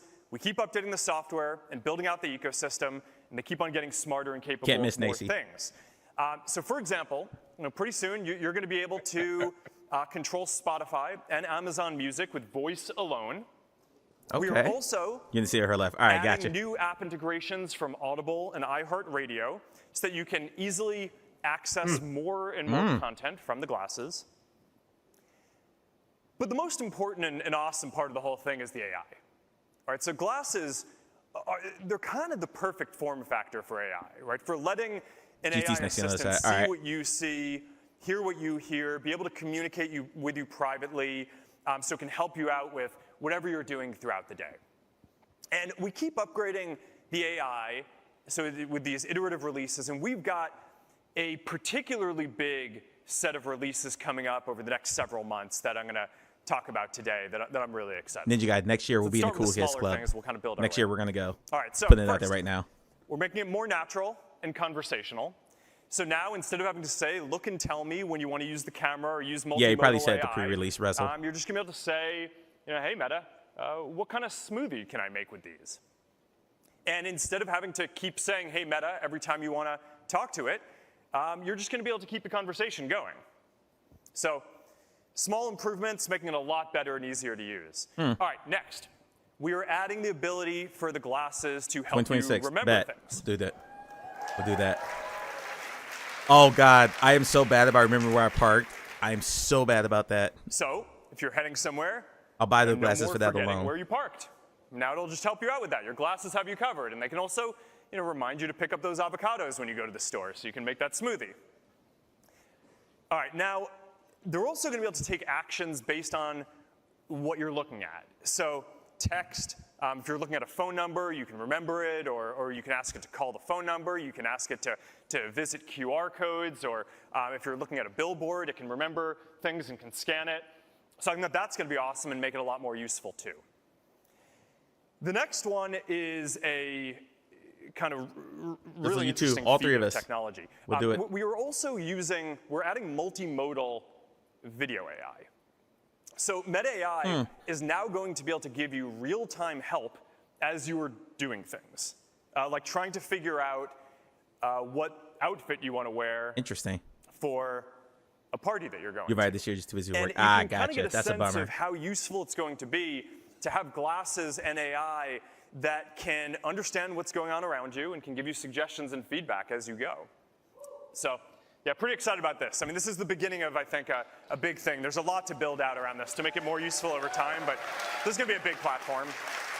I can appreciate that Meta's leaning into the multimodal and not leaning into needing a visual display, but more audio features and more text features. That's good. Yep.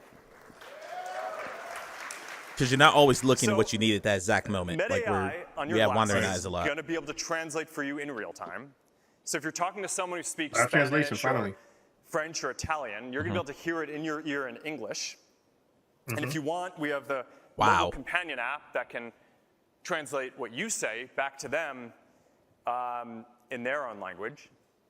All right, now, like a lot of people who live in California, I sometimes like to think that I speak some Spanish, but I don't. But I am about to have a conversation with Brandon Moreno, former UFC flyweight champion of the world, where he is speaking Spanish and I am speaking Appreciate that English. All right, Brandon, you want to come out here and show us this? No way. Starting live translation from Spanish to English. Hey, ¿cómo estás? ¿Cómo está tu rodilla? ¿Has vuelto a entrenar? Hey, how are you? How is your knee back training? Doing well. Knee is doing well. It feels strong. I'm ramping up training. How are you doing? Are you getting ready for your next fight? Haciendo bien. La rodilla está haciendo bien y sentirse fuerte. Estoy aumentando el entrenamiento. ¿Cómo estás? ¿Te estás preparando para tu próxima pelea? Sí, estoy listo. Awesome. Yes, I am ready. Increíble. I don't really need anyone to translate for me to understand that. But I am looking forward to your fight. It's going to be awesome. No necesito a nadie para November, traducir you've para got que this. entienda Good eso. luck. Have fun out there, Pero man. estoy deseando tu pelea. Va a ser increíble. Noviembre. Tú puedes. Buena suerte. Diviértete ahí fuera, hombre. That's awesome. When is it implemented? What's that? When does it roll out? When does it roll out? That's what I want to know. Because it took a long time. 2027. The demo gods are looking somewhat favorably upon us. It took almost a year for the multimodal features to roll out last time. Yeah. Well, not quite that long, but it took a while. Awesome. We're going to keep on adding more languages. That is one way. That, Yeah, I wonder how many glasses languages they have that can available see right now, and hear, too. What you see and hear are going to be able to help you. But I want to show you one other way that I think is going to be really neat. We are partnering with an organization called Be My Eyes. That is an app that connects blind and low vision people with volunteers through live video so that they can talk through what is in front of you. And this has been very successful on phones, but I think it's going to be even more. No, you didn't say amazing the with price, glasses, not yet. Because now you're going to be able to do a call through your glasses, and the volunteer is going to be able to see what is in front of you, what you're facing with your glasses, and is going to speak to you in your ear and explain it to you while you have your hands free and are just going about your day. So I think that The Ray-Ban not Metas only are is this $299, I believe. going to be a pretty awesome experience today, Let me but double check. it's a glimpse of the type of thing that might be more possible Still need to get a with pair of those. always-on AI that will be, They're great. I think, I'll wait just for these now. incredibly powerful with glasses in the future for a lot of people to have all the time. So I'm grateful to these guys. Well, these and are all excited to roll software this one upgrades, out. so this should still work with the existing Meta Ray-Bans. Right. All right. Yeah, the Ray-Bans are Now, the more easily my useful favorite the piece of glasses tech get, last year. the more that people want to be able to use them anywhere, right? So not just outdoors, but also indoors. And for a lot of people, getting sunglasses is sort of an easier jump to make than making it your main glasses. But fortunately, our partner, EssilorLuxottica, is the best in the world at making optical lenses, and that includes both RX and prescription lenses, as well as transition lenses. And the transition lenses especially are getting really good. They're really fast. So you go outside, they get dark. You go inside, they get light really quickly. And now we are bringing the full range of EssilorLuxottica transitions lenses to the Ray-Ban Meta glasses. So that way you can go get them in prescription, optical, transitions, or sunglasses, whatever you want. You're going to increasingly be able to use them anywhere you go. As they get more and more useful, I think a lot more people October are going to 22nd, want 10 glasses that they a.m. can take indoors, outdoors, everywhere Guessing that that they specific. go. All right, thank you, Terrestrial. I appreciate it. That is good to know. October about to be stacked, y'all. What's that? That's the week after. Now, I'm not going to leave you out that's the week here after. without releasing some new designs. Gilman at 300 So right today now. we are That's dropping what Show said. limited I edition don't know if these new ones are going to be more of expensive. clear, transparent frames. Oh. I think this is neat because it's a neat vibe, right? You can see the technology in them. For the first few versions, we spent so much energy. I bet they cost more money. Designing the glasses to basically hide the technology, to make them look like normal, stylish glasses. But now I think people are starting to Update now on the Quest. appreciate All right, what bet. makes them special, and I think having a design that celebrates that is pretty awesome. So there you go. It's a limited edition. Go get them while they're available. Enjoy. That's a new face. Okay. Yeah. Limited edition. They're going to sell out of those real quick. This whole category They're gonna sell Those are out. nice frames. of AI glasses has honestly, it's taken off a lot faster than I expected. I actually thought, if you'd asked me a few years ago, I would have said that we were going to have to wait until we had full holographic AR glasses for glasses to It's a become a shame. mainstream product. I said a few years But ago, this is between Apple just the gave away this really market. impressive The same thing advances with in AI, X-Real. and This should have just been the fact market these that are Apple great just glasses had on in the their own, bag, even and when they you're just not gave using it any away. of the functionality I just talked about. This has become a real hit. And I'm Quest really over proud every of this. year since you Really got Oculus excited Go. to I be think working October's with our best VR time. partner, I agree. Luxottica, I agree. and for the exciting roadmap that we have up ahead of just really amazing things on the horizon. Now, with that said, we've also been working on full holographic AR glasses for almost 10 years. I'm gonna drop the volume ever so slightly because they're applauding a lot. That is still the full vision there we go. that we're working towards. And I have something that I want to show you today. Okay. He looks nervous as hell. Look at him.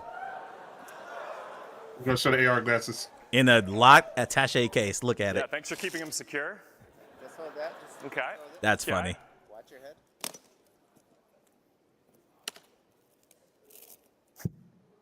Close that for me. All right, here we go. There you go.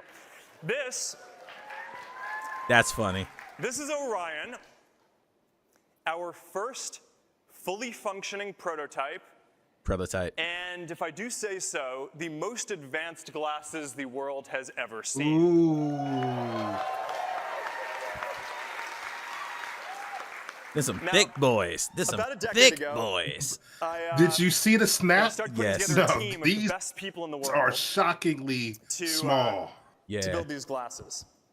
And the requirements are actually pretty simple. But the technical challenges to make them The glasses from the dad from American Pie. Insane.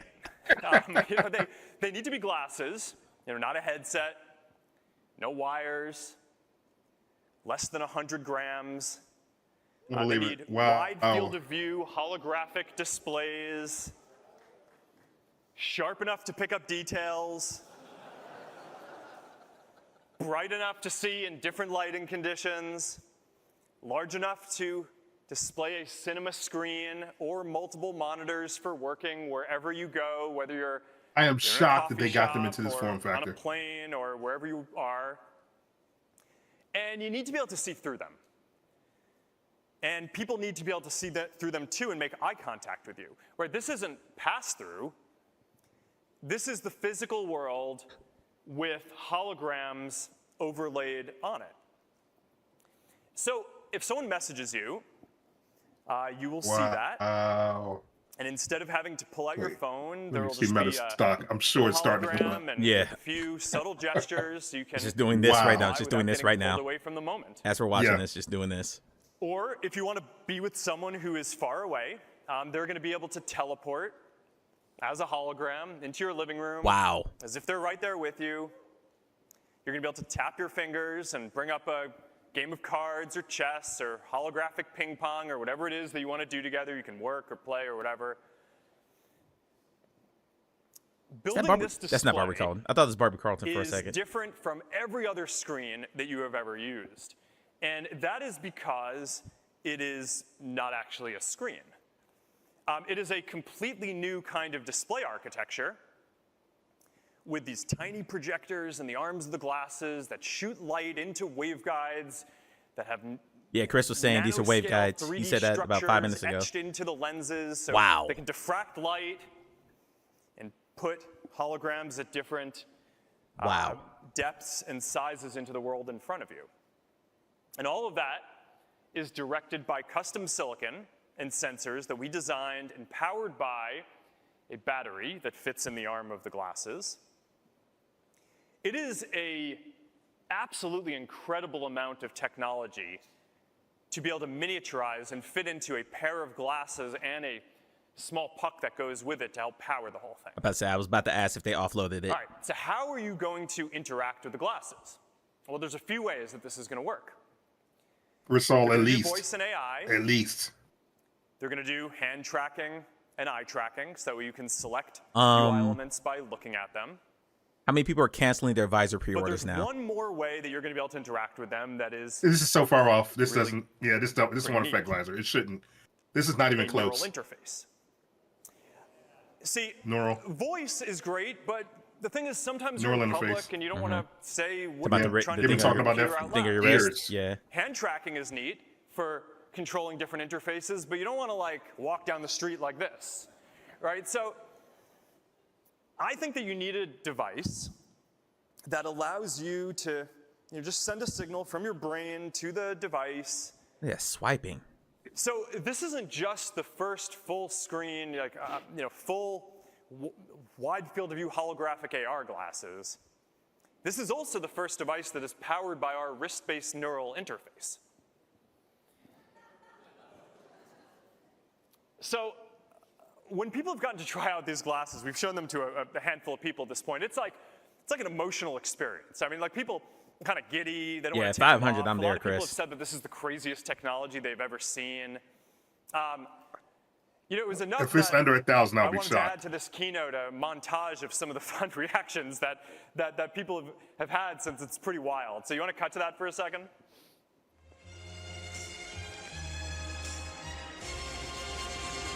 My God. Ah. Wow. Whoa. Well, that is insane. The weight of this is just such a game changer. I think that was Scott Stein a second ago. 100 grams the real deal. This is a big deal. Wow, it's super sleek already. This side. I would wear these. Yeah. I mean, that's freedom. Really nice. Yeah. Oh, your Kodak avatars. They get the glasses, the wristband, everything you need to make this work properly. A G. There's no way. Multitasker There's and no me way. is loving this. This is pretty crazy that I can do 4 things at once. Yes, thank you, Chris. I couldn't think The of that. brightness is good. The color contrast is good. Field of view is excellent. I see it super clear. It's crazy responsive. Learning with these will be amazing. Like piano would be insane. With this, right? Ninja guy, I'm with you on this one. My phone, maybe. Yeah, Maybe. I spent $5,000. I'm sorry, I spent $3,500 to get rid of my glasses for good when I had LASIK. I ain't putting the glasses on 24/7, but this is still really When nice. this became the television, that became the radio. Yeah. That's what's coming next. Yeah. This is the coolest thing. So cool. That's cool. This game is so fun. I am not going to lose this game. I'm playing with a 3D avatar. I see you're very focused now. Yeah, very focused. You really do kind of feel like a superhero. Like a new sense, new dimension. Wow. I don't know how I feel about games on it yet, but everything else. It'll be in its infancy, so 5 years from now, it's gonna be way more than what it is now. Very cool. I don't even want to with talk about games on this we are thing yet. getting closer to achieving Apple's the dream never of cared about Reality games Labs. still. They never have. To create the next major computing platform that delivers a deep sense of presence like you were right there with another person. Yeah, Rezo, that's probably good. This is that where 2 to we're 3 years, going. I'd say. All right, so where are we today? So, with Orion, we achieved 5. most of the goals that we set out in this program. If I'm being honest, we probably achieved 5. a lot more of the goals than the team thought we were going to when we started this. But we do still have a few things that I want us to keep pushing on before we ship this as a consumer product. Okay, so yeah, it'll we're be a going while to keep then. tuning the display system to make it sharper. So Mark was I wanna saying that keep Reality working on Labs the will not turn a design profit to make until it the smaller and a 2030s. bit This more is the stuff they're talking fashionable. about right here. And we're going This to is what they've keep been talking about making- forever. We need to keep working on the manufacturing to make it a lot Y'all more know that shit's going straight to the affordable, military first. 100%. but we have line 100%. of sight to all of those things. So we are going to use Orion as a dev kit. We are going to use it mostly internally You think to it's a build out year? the software that we need to. But we're also going to work with a handful of partners externally to make sure that we get a diversity of content and just that we can really Rocket dial in the will look really software good on and the this. Just experience. saying. So that way, It's already hand tracked. when we have the next version of this hardware, it is going to be ready to be our first consumer full holographic AR glasses.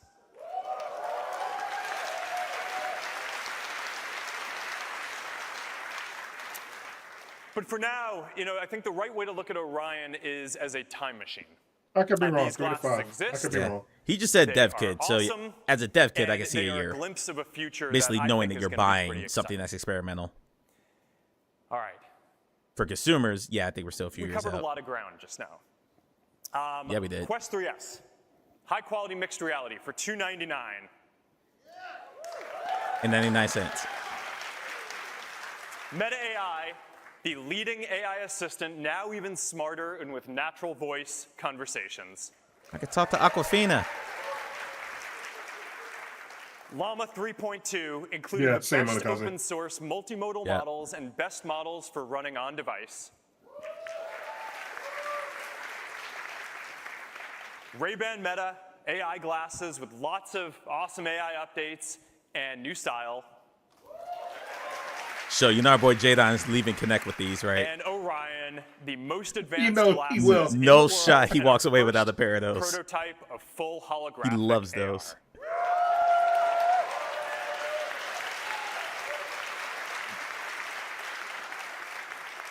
The Ryans are looking really, really sweet. Mm-hmm. I got to give them their credit. Billions of dollars to make.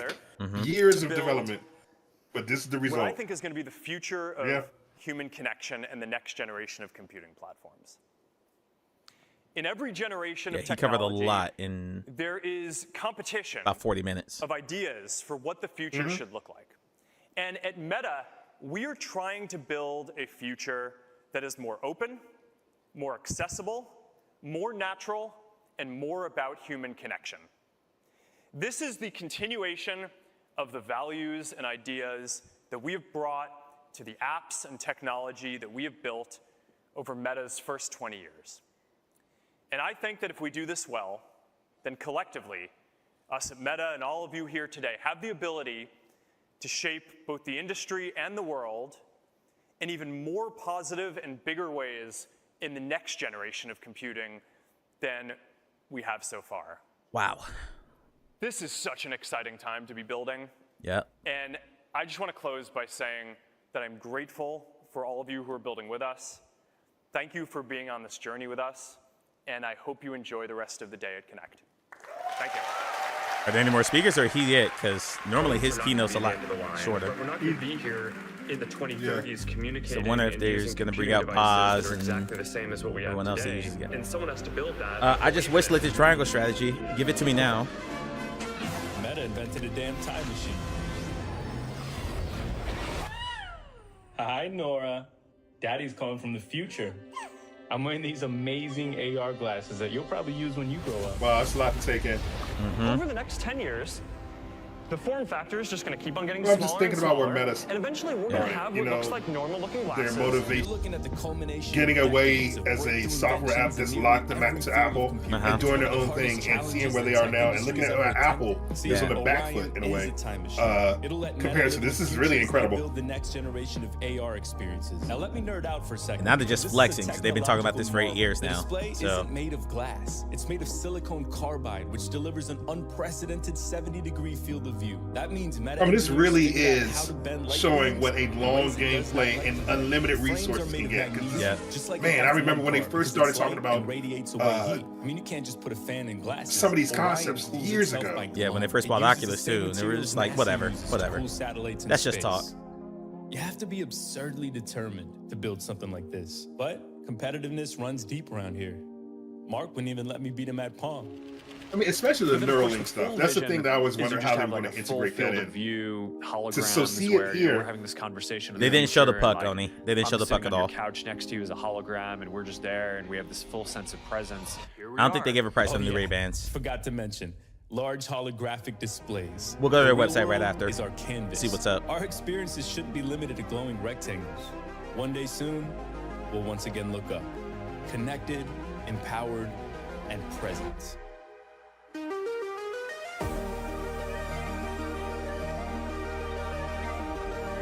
I mean, I feel like they already beat last year on what they presented. In terms of like future-proofing. Oh, they definitely beat last year. To the stage, producer, writer, and director. So hopefully they talk about when this AI stuff is going to launch. Yeah. For, here we go. What is Matthew Vaughn doing there? Just created a triangle strategy. I'm probably going to do the same. Following that, it's not an easy task. I sort of feel like I'm at the Oscars coming after Chris He's wearing a Rock slapped clear Will see-through. Smith. Anybody else frozen? How do I top that? Nah, I'm good. Which I'm not Just going to. lock but for a second what there. I am going to say is I'm also not meant to be speaking about Orion, but I used it yesterday, and I did a movie called Kingsman, which 11 years ago we imagined a world where super spies had super glasses. Yeah, my feed ended. And in film, Rezo, thank you very smell, much. That is incredibly it's hard generous to of you. I really convey. appreciate that. I have used it, Wow, and it thank blew you very my much. mind. So what I'm about to show you is sadly not as good. Holy crap, but we thank you. tried. So is all I can say.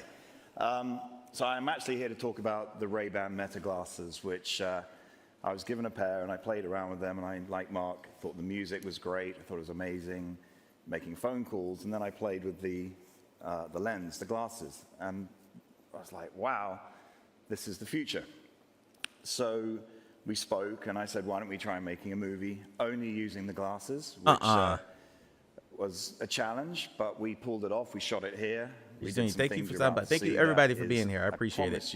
I appreciate it. I just announced this last night, so I didn't think I was going to have anybody here, so I really appreciate you guys coming through. I had the time of my life making it, and I hope you guys enjoy it as much as we did making it. And this is a feature-length movie, or is it a short Kings, film? when we say manners maketh man, I'm going to say today, meta maketh movies. So, roll tape. I'm Matt Beaver. Meta have challenged me to make an action movie starring the Stunt Nuts, but I'm only allowed to use these Ray-Ban Meta glasses. This. Oh, this is neat. Chestnut. Hey, I'm Chestnut, known to some as John Cena. Now the Stunt Nuts, well, they're real-life superheroes. They risk their lives every day to do cool and incredible stunts. And today, we crack a new nut. Benson Boone. Hey, Meta. Can Benson Aaron Boone Taylor do a Johnson. backflip? Yes, Benson Boone has performed backflips on stage. Hey, Meta. Play my Stunt Nuts playlist. Matthew, we're ready. And action! Hazelnut, do your thing.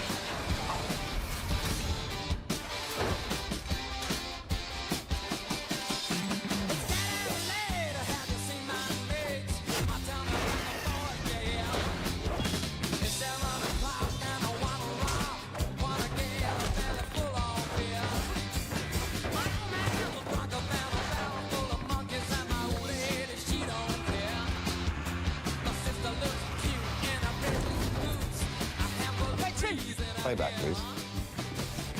Pretty damn good. This is a very cool project.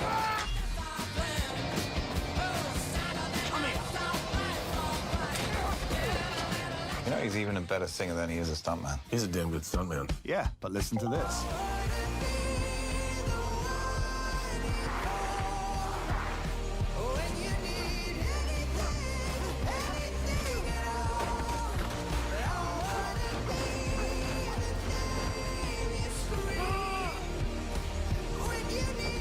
I mean, they're not falling off either. I was waiting for them to fall off at some point. Normal day in California.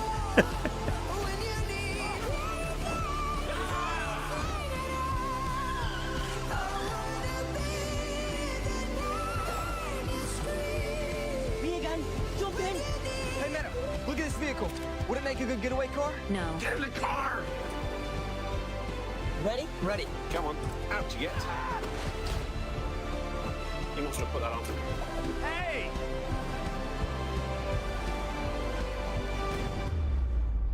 Nope. Nope.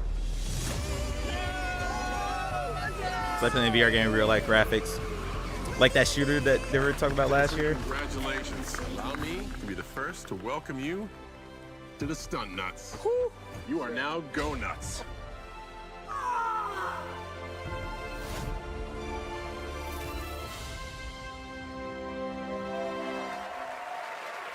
Said at the bottom, only available in select Kicking countries. off our developer keynote, please welcome to the stage Andrew Bosworth, CTO and head of Reality Labs. Boz lives. He's not an AI bot.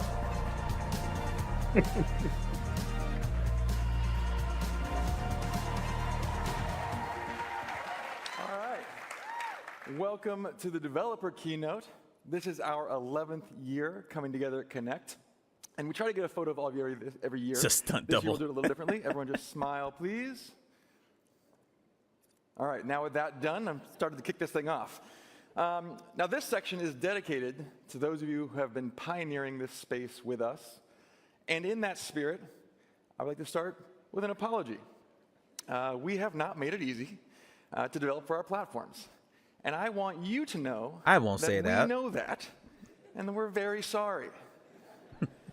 You see, over the last decade, the ecosystems we're all building have been in constant state of change.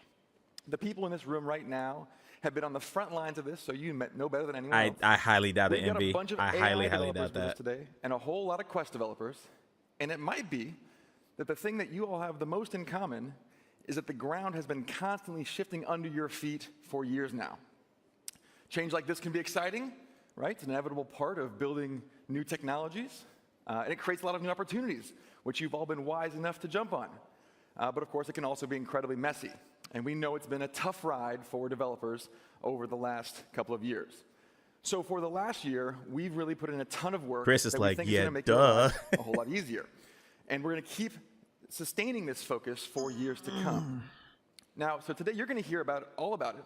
First, we're going to talk about how we're making it easier to build for Meta Horizon OS, and then building with all of our open source AI tools. On Horizon OS, the fundamental capabilities of our hardware have obviously shifted every few years. And we think we've been through basically 3 major eras. The motion camera, look at it. When we first began working on this with the Oculus Rift, the headset was basically a high-end peripheral for a gaming PC. Now, it was a revolutionary device that really inspired us and showed us Boz what will was never have possible hair, with Ninja. VR. Never But of happened. course, the limitations of being tethered to a computer. Probably remember the Ball were Brother pretty I can't obvious. even imagine it. The second era was about getting it all working in a standalone platform. And this is what Quest has been all about. Building out something that can scale to millions and tens of millions of devices that can find a place in They people's rolled out lives. legs And I in think spring, we've I entered think. the third era of Razzle. mixed reality with Quest 3. Getting really good, high-resolution mixed reality with enough compute to take advantage of it was really the missing piece that makes this system so much more approachable to so many more people. And with the Quest 3S, we expect another huge influx of people joining the ecosystem. So with the way Honestly, that MR Only, I think you landed, see those on day we 2. now have this stable hardware architecture to build on. To be clear, there's still plenty of innovation to come, but things like face tracking and eye tracking or better displays, day 2 is or usually better like form dev factor, heavy. they don't fundamentally alter the core platform. And that means that we can expect stability for generations No, to he come. definitely lost weight. And that stability means software side Mark can put them all improve in at the a gym, much I faster guess. rate. And we can invest much more in infrastructure, trusting that those investments will stand the test of time and that those gains will start to compound, benefiting everyone at the application layer. So we now have this core hardware platform for the metaverse, which means we can spend all of our energy focusing on an operating system for the metaverse. And you'll be hearing all about that from my colleagues Mark and Igerim in a minute. And then you'll hear from Chris and Rashad about AI, which is probably the only ecosystem that has been on an even wilder ride than VR the last couple of years. I can agree with that. For years now, the AI race has been all about building the frontier models. But we're now in actually a much more exciting period as developers are racing to build AI native products. Ninja, I'm with you. that become part of My people's jaw dropped when I lives. saw that. I can't The full wait. stack of technologies needed to work with I'm a gamer AI at heart. is really starting to take shape. Internally at Meta, our work in AI went from really exploring what was possible to getting it into all of our products as quickly as possible and making it matter for billions of people. And those are 2 very different challenges, and I think you're seeing the whole industry make that shift. We have learned a lot from deploying Meta AI at scale and figuring out where it fits in our products. And because of the Llama ecosystem, we have a tremendous feedback loop from developers who are I in the don't same know. place. Russell, This is part Carmack of our really larger was shift invested of in how making we're sure approaching that AI everything across can go Meta. into a mobile We've moved platform. from discovering And I wonder if what that's the state-of-the-art extent model of we're what capable his of vision is. to building out full families of models for every use case. And mixed reality is no exception, by the way. We think about how helpful it would be for creators to be able to describe the worlds they imagine in language and have them come to life. Because Carmack even said he We'll see wasn't. more about that soon. But He whether didn't it is mixed reality or initially not, see the we're benefit building of out mixed the reality. full stack of tooling the developers need to deploy He AI thought it was a gimmick. applications And we a can whole clearly see ecosystem of partners mixed reality to is a deploy the thing. Llama stack. Yeah. And that's a big shift for the whole Llama ecosystem, and I believe it will be a big turning point for open source AI. So now I'll hand it over to the people making all this work come to life in AI and the metaverse. Yeah, and starting these with platforms, Mark to venture talk capital is about tired of Meta AI Horizon not OS. making any money, so please Thank make you. some apps. Yeah. Mark! Welcome to Horizon OS. We're building the first ever platform that truly combines 2D apps and the immersive 3D experiences that you can only get in a headset. Translation: Google will not just give us the one Play Store, mode so we'll at make a our own. time, but together. Right. With 2D apps Right. running inside virtual and mixed reality worlds. That's the traditional running inside the new. Imagine whipping out your Agreed on Instagram the app cousin. to take pics. Which is why he let VR go, because I think he just during lost your interest. boss fight in Asgard's Wrath. Love that game. Or pin a TV full of your favorite media apps to the wall in either your virtual Metaverse Horizon home or a wall in your home office. Now, it's never been done. But in this, the third era of our platform, we're doing it. Because this metaverse, it's better with apps. And to make it a reality, well, we have to make it so easy for developers to build pretty much every kind of software there is. 3D games? Yep. Mobile-style apps running inside 2D screens? Yes. Social metaverse worlds? You betcha. It's Lord Beavis. Hey, And man, all welcome in. Welcome spatial in. widgets, What's going on, Beavis? PC-linked professional experiences, coming through. all working together. So this is such watching a great Horizon. time How to was the experience be there? or become a Horizon OS developer. Why? Well, to start, our third era is a stable era. Thank you, Three Body fans. Both headsets, they support the same mixed reality, same performance. So this is now our baseline that you can depend on for all future devices. Okay, so they're going to release And the this S in the main ecosystem, model it's every surging. year. Okay. We declared our open store 5 months ago in April. And since then, I'm proud to say, we have 10 times more apps in the Meta Horizon store. They went from 650 to over And 7,000. We're getting huge titles. Batman Just by merging Arkham that lab in. Shadow, Metro Awakening, Prime Video, Amazon Music, Twitch, Spotify, so much I more. still wish there was better curation, but I Gorilla can see the Tag benefits just of doing announced that. they crossed $100 million in revenue. And spawned thousands of clones that And hit that yet, store every week. Yeah, in just right. a Oh my few God. short, Hence curation. anxious weeks, Yeah. this ecosystem Hence is curation. about That's to all I get want.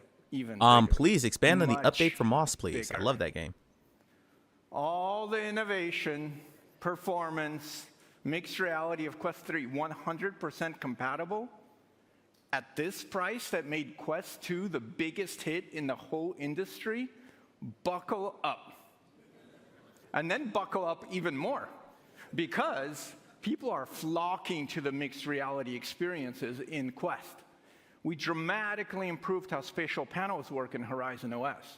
You can put any app anywhere. You Kids hear love Gorilla spatial Tag. audio coming from it that's natural within Kids, your room. Chris, the next generation. Grow it into a giant theater screen. My parents with didn't understand me Dolby loving Atmos, Zelda. dimmable environments. generational thing, I can think. multitask up to 6 apps right now, and you can pull Ninja up Guy, I'm curious what an it does app this while holiday you're season. in any immersive app. And now, more than half of people Curious what the player base in looks the like in Quest January. ecosystem use browsers or 2D screens. Wow. And if we look at the mixed reality Quest 3, that number is well over 60%. Those numbers Yeah. were just unthinkable a couple years ago. Well, it doesn't run like a House of But Cards even with this massive anymore. growth in content, It's a lot more in stable apps, in than it was a year features, and a half ago, for sure. What people are still clamoring for and telling us they need is 10 times more content, more. You're saying I'm too old. things We're all to too do. old, Chris. And this, Get off my lawn. This is now our primary focus. Pack of says to Batman. help all of you developers Batman will build come with more the faster. new headsets. So this we year. spent the whole last year collecting your top developer pain points, your roadblocks, your frustrations, your snark, and your top demands. My threads are open to you, please. Keep it coming. And then we doubled our platform investment, and we looked at the feedback. We shipped as much of it this year as we could. So let's get into the big news. First, Horizon OS, it's now open for mobile-style development. They're gonna have to reconfigure the store then. That store's already a know mess, that and now they're gonna open up to mobile apps. traditional immersive They're gonna have game to engines, it's so put proper filters and searching in there. But we have searching to in there. admit it's a little bit esoteric. And you have to create so much for every app. You're building environments, you're building physics, you're building every button your characters are going to push, and more. And fundamentally, there's just not that many people in the world who know how to do it. So what Grow Kid Core is So, for. Today, I'm pleased to announce that if you can build for Android, you can build for Meta Horizon OS. In your favorite I saw that about language, Godot. your favorite IDE. And to get all of you just in there, We have completed the open store transition we started in April. They even said curated store and smashed it out of the way from the open. So, for better or for worse, this is where we are. Is done. This is where we're at. What it is. Everything Yep. is migrated, and starting today, Rezel, I agree. Batman's a our much bigger open IP. store, it fully welcomes Very, very smart 2D decision. and spatial apps. So get your submissions ready. At long last, we have finally cured curation. So curation's done, Every and they app, just 2D, submitted 3D, Google's never it's all coming. in So one this store, is the new thing. Discoverable. Mm-hmm. And to help you build these amazing new apps, we're launching a whole new This way feels like a middle to figure to build go. I'm okay spatial with that. experiences for Meta Horizon OS. That's the Meta Spatial SDK. It lets you take your normal mobile app and just break out a flatland. Yes, the Get out YouTube of watch the party rectangle. will be sick. Yes. You can add native spatial features like floating interactive Correct, Oni. 3D objects, take over with 3D environments. Yeah, a bunch of them add got demos, atmospherics, Boy play Brown. They were just immersive embargoed. media, So you're and going to see a so ton of much those more. videos today. And we also have a new Metaspatial editor, which helps you turn your 3D assets into compositions. all Rezel, we'll without see. any I'm a code. big fan of the Batman Arkham games, For so example, we'll see.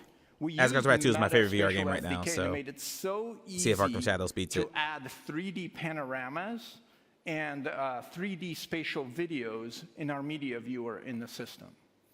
And for a lot more examples, check out our showcase apps that are available think in the the store right now. They're fully open source. Batman Arkham game, your then, appreciation of it will be how even much you for like all the the apps Arkham games without flat, because Yeah. it seems like an incredibly faithful We made translation of that. all If the you don't like fancy those games, you panel probably won't like features, this. That's Yeah. resizing theater. I will say spatial to him, blue in the audio, face, that if you were not a background Half-Life rendering, fan, Alex multitasking, lands very handling differently for all you. the I played hand and Alex controller as my first input. We Half-Life made game. all of I that thought the story was fully like, who the hell are these available people? to all 2D The game plays apps way by differently Right, if you're that not a makes Half-Life sense. guy. So you get all that spatialness of Meta Horizon Oh, OS definitely longer and just larger. for free. The average Batman Arkham game is like 15 hours. This is And I a don't think brand new Camouflage is going to way break that. to build on our platform. So we tested it ourselves and with partners just to prove that it's real. And as Mark showed in the last few months, the Instagram and Facebook teams, they were able to build brand new Instagram and Facebook apps from scratch with small teams in one summer and familiar tools. React There's something about Native, that too. I'm we probably love going to it, buy my kid a Android. 3S for Christmas this year. There is scrolling with Already had joysticks Batman by through that point, though, media. obviously. There's special frosted glass transparency effects. These apps just feel great in Quest. But it's not just us. This path worked for our partners, too. Amazon, over the same summer, was able to port their Prime Video, Amazon Music, and Twitch apps. And Yeah, just they were talking about the Twitch app plug them earlier, in Beavis. to our I haven't spatial downloaded it yet, system. though. And I've been saving Season 2, Rings of Power, for this day because these apps all come out today. Rezo makes more sense for them than a couple of games they actually built. That's a Batman's a first-party game for them. Now, So it makes way more sense for Batman to be the game. work to port these, it proved that it's not free to get your app into Horizon OS if it already exists, but porting it is so rapidly doable. And our goal is to make it so much more plug and play by adding new SDKs, new adapter layers to help you go faster. And we really welcome your feedback on what you need to do that. My earnest hope is that this reduces tenfold the cost to land something amazing in the headset, while increasing tenfold how many developers out there have a skill. No, absolutely and not, ability Rezo. to take a shot. at it. 100% no. But do you need an even easier way to get? Nah, Meta your paid for this, toes so in no, the I doubt it. water? Yeah. Does app development just get you down? Do you have native app-itis? Native app-itis. Well, we have something for that. Our improvements to browser and WebXR bring all that spatial goodness to the open web. These web-based Like Wordle. These web-based experiences do everything, and they just feel so good in the headset. Take No, that's the point of Spotify, having your it has own in-house background studios is to audio, make it games specifically for your multitasks on top of platform. any other app. It's It's the web-based, Nintendo it has model. a separate Nintendo system could sell loading control. underpowered, cheap hardware So step all into live your long day because they know backyard, they have all their legacy franchises. Drop down an easel from your favorite VR painting app. You'll never see that's Mario not on the really PlayStation. there. Open up Spotify. Is this an immersive app in mixed reality mode with a web-based panel app composited by Horizon OS onto your view? No. It's just blissful and chill. Now, Wordle from New York Times Games. It's super fun as a mixed reality PWA. That's a progressive web app. This lets you take your web package. It gets the full app treatment in our store. Discovery, library, I don't even see that on payments, it. I just don't see it. So between Android-style development and web-based, if you're a developer of pretty much any kind, you probably have the skills today to be a Horizon OS developer. Now, for the stalwarts, the XR devs, all right, those what of we you who got? have been with us through generations and generations building up this platform. Let Chris, me this hear for you. you. Web pages inside our app, yeah. We have great stuff for you, red meat for the base, if you will. After opening our store, you made it clear you wanted that. Our focus is threefold. One, performance. This is a standalone device. We have to work hard to make things look good. Two, speed. Iterating on the device is slower than other platforms. We have to get faster at iteration.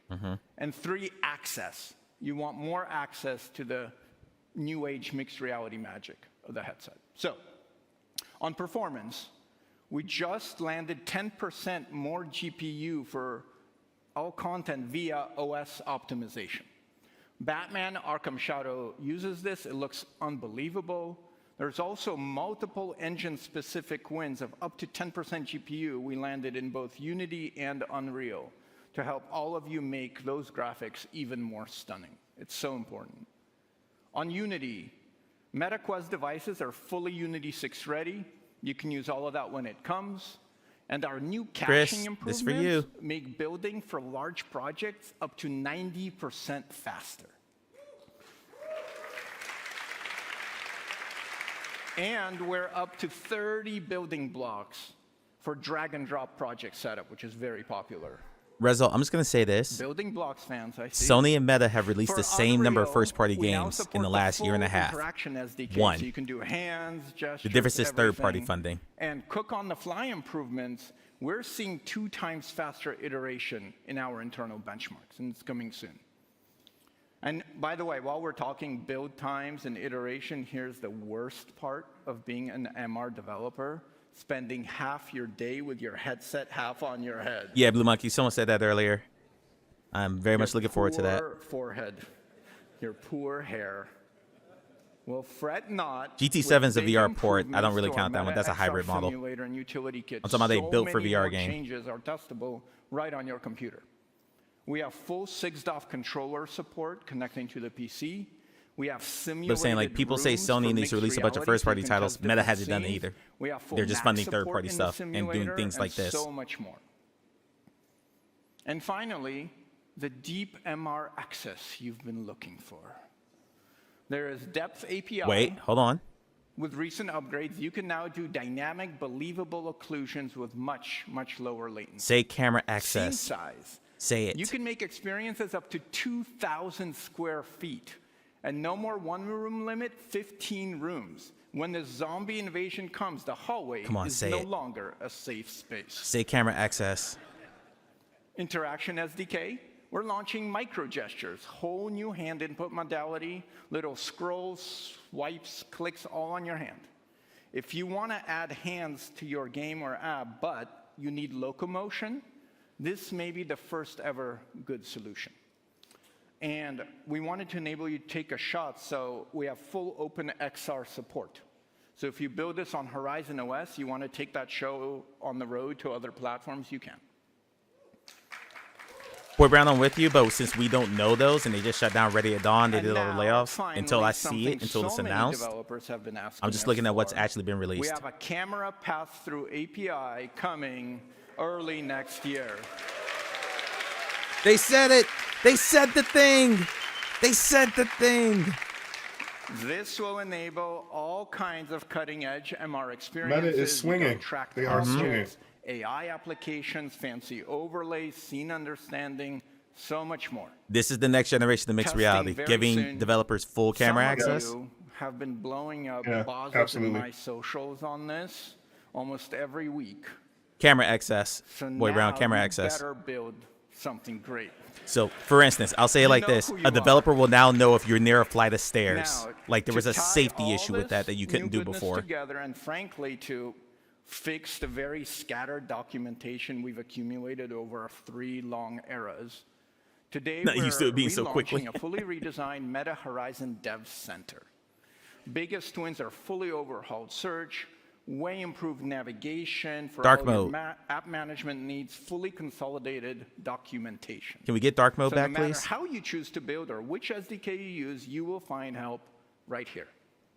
And you'll also find brand new human interface guidelines that will help you build for mixed reality in a way Yeah, that Ninja Guy, feels developers so do not have access to your pass-through camera at Now, all. All we have access to right now next is layer the is scan, so your room important, space. That's it. but So we know so where your hard tables to and windows roll are, on and your that's own it. is the We can't social see your room layer.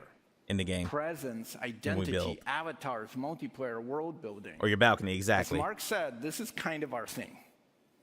So I'd like to introduce Igrim, who will talk about all the social fabric that we've built that underpins Horizon OS and how all of you can build with it, whether you're a developer or a Horizon creator.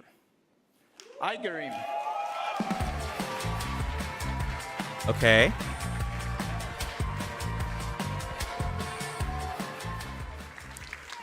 Social presence, being there with others, is at the center. A lot of the result, a Horizon lot of the OS tech industry platform. overhired during And pandemic. That's Horizon probably why. Worlds But they've been is the cooking with main this for a piece while. of that vision. AIDS has had a huge range of improvements over the last I swear I year. just saw I really Jadon. want How to see what they're people doing with Wall. discover and experience new worlds have taken big steps forward. And visual quality and performance both got a lot better.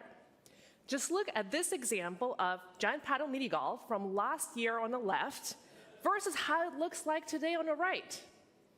As a result, usage across Horizon has grown fast. It's up 5x compared to last Man, the stock year. up 2% today. And I knew Horizon Samson was Worlds checking. is now top I knew 5 Samson was app on that. on Quest 3 in weekly users.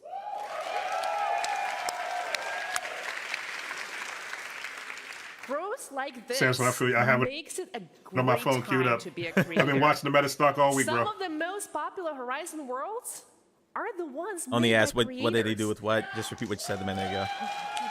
Let's see what features they stole from VR including chat. 14 of the top 20.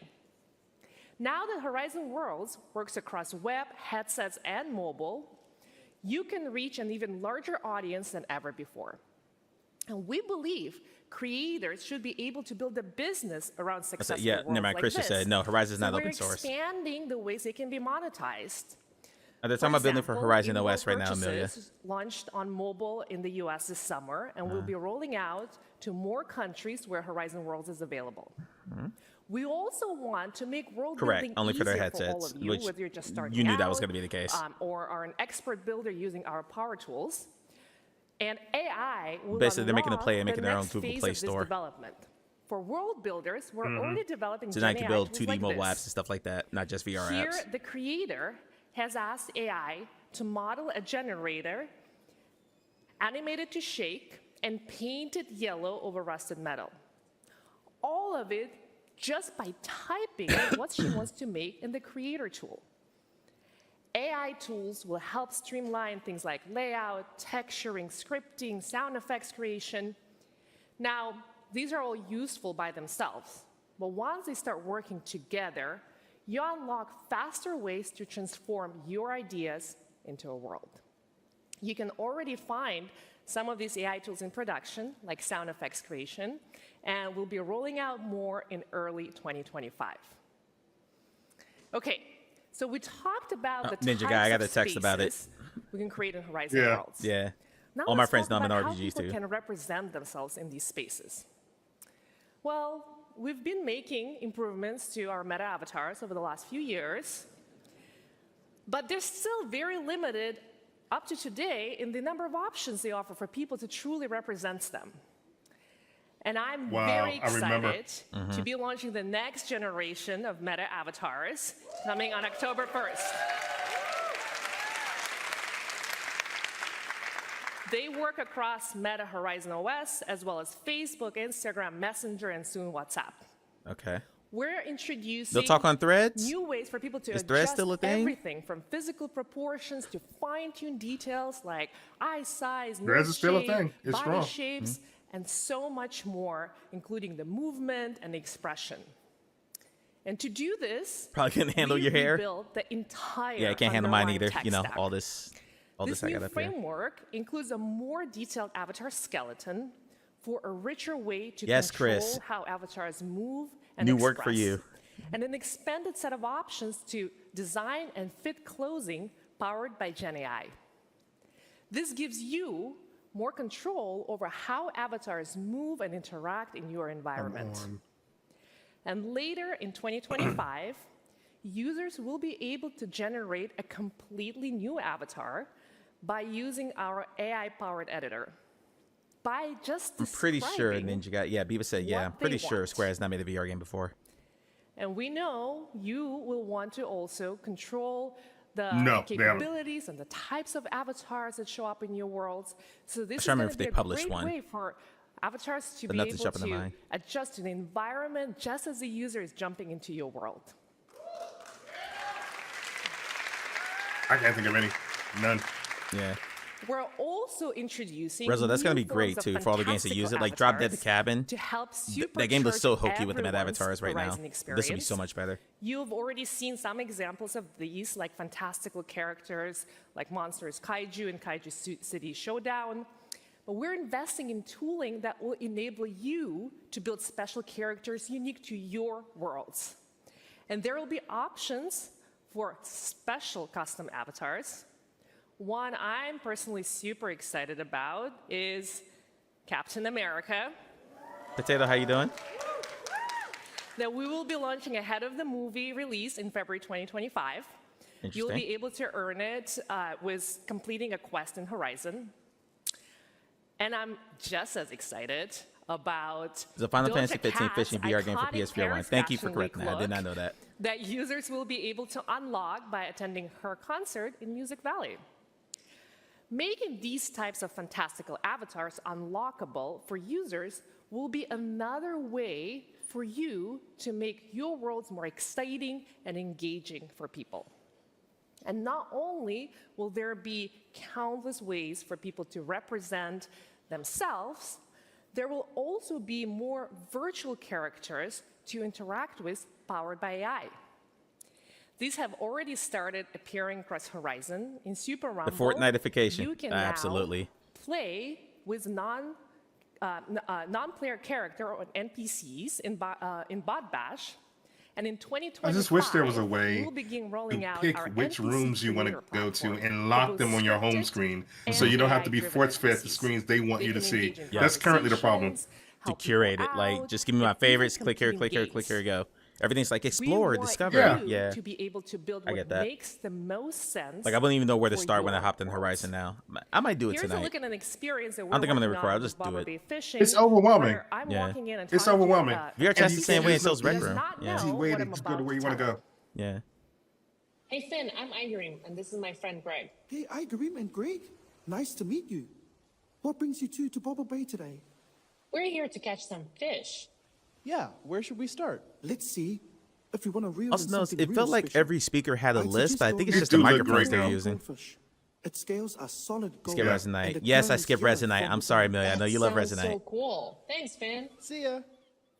Whether said I it's haven't a been in friendly Resonite, so I can't fishing speak to that enthusiast specifically. Or a fantastically evil boss, you will be able to customize NPCs using Resonite, isn't that that App Lab game, that Wave Shooter? No, it's a PCVR building social site. Okay, I'm thinking about a different and game. complex action chaining, so NPCs can be a really I think rich part Angie. of the world Rezel's you what she said. created. Angie. So, with better social features, new forms of embodiment, better ways to build new worlds, all of this supercharged by AI, it's a great time to be Jesus, building. Those only. avatars look great. I gotta give them that. I agree. Next step, codec Back avatars. over to you, Mark, to talk about the UI that will bring this together. Oh, we're gonna talk about UI. Okay. I really think generative AI in the metaverse, where everything's Let's see. it's going to be wild. Can't get over that barber bank. But now That's I funny. want to leave you with just a foreshadowing, a taste, Okay. a soupçon of what we're planning. Fancy on words. Horizon OS. Our next iteration takes all that social fabric, that sense of place, that sense of identity, and we're baking it much deeper into the OS. We're crafting a new UI that lets all these parts of the metaverse, mobile apps, immersive apps, creator-built Horizon worlds, all work seamlessly together. Managing your apps will be so much easier than before. And just a click or gesture away, hey, it's the metaverse. You'll leap into worlds, games, but wherever you go, you'll have all your apps with you. Push them into a space or take a panel off the wall, jump into your favorite immersive game. Thank you. And multitask. Yes. Why not watch your favorite streamer crush a Beat Saber level Let's go, on Nacy. Expert while you crush it on Expert Plus? Why not? I think it's when we achieve that seamless blend of the old and the new that this new platform, it becomes the new platform. Meanwhile, we'll be here, fanatically working to make it easier for everyone to build, reading all your feedback and threads, and removing all the roadblocks so that you can take your shot on the new, truly open Meta Horizon OS. Ooh, the ball hunt video running in the window while playing Walkabout Mini Golf. I need to do that the next time I play it. Next I have to do a fox hunt. Next up is Chris to share big news about our AI products and developer tools. Thank you. That was a strong presentation. Yep. The things is wrong with Horizon.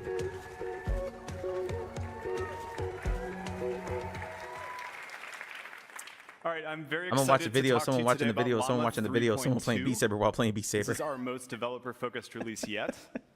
In the past, Llama 1, Llama 2, Llama 3, and 3.1, we've been very focused on model performance, getting to the most intelligent state-of-the-art models, opening them to consumers, and opening them to you.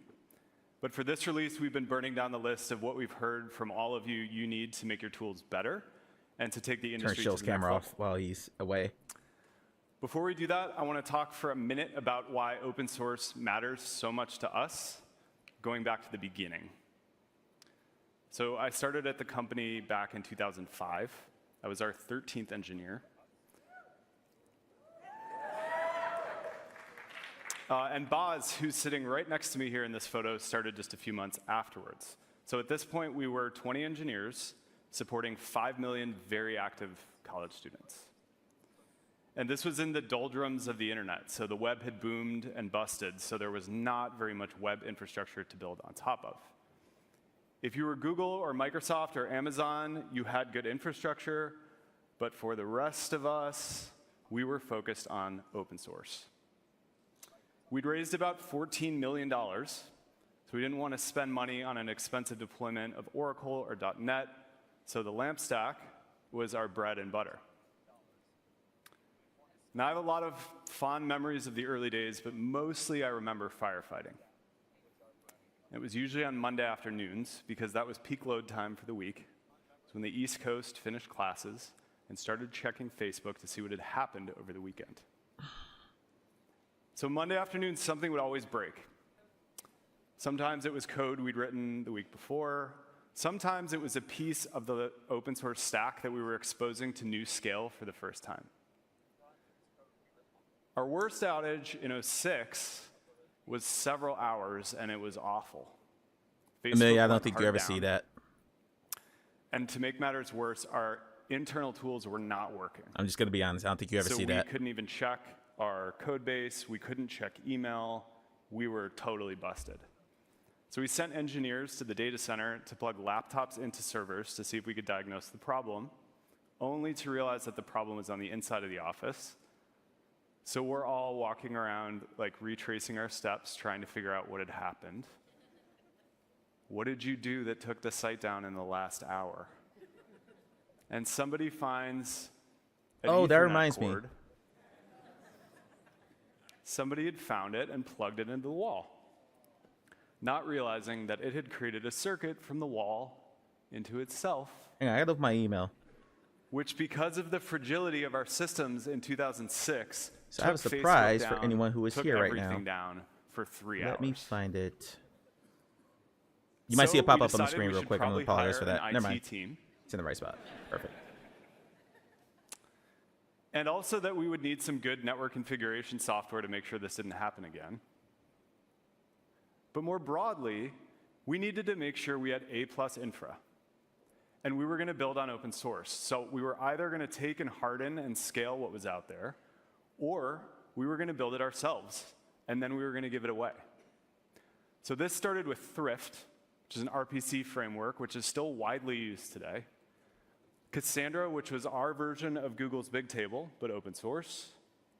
HPHP, which compiled PHP down to C++ so that you could run it more efficiently. At this point, we were the world's largest PHP application. Stuff. There we go. All right. And then Open Compute. We did not want to be the world experts in server architecture.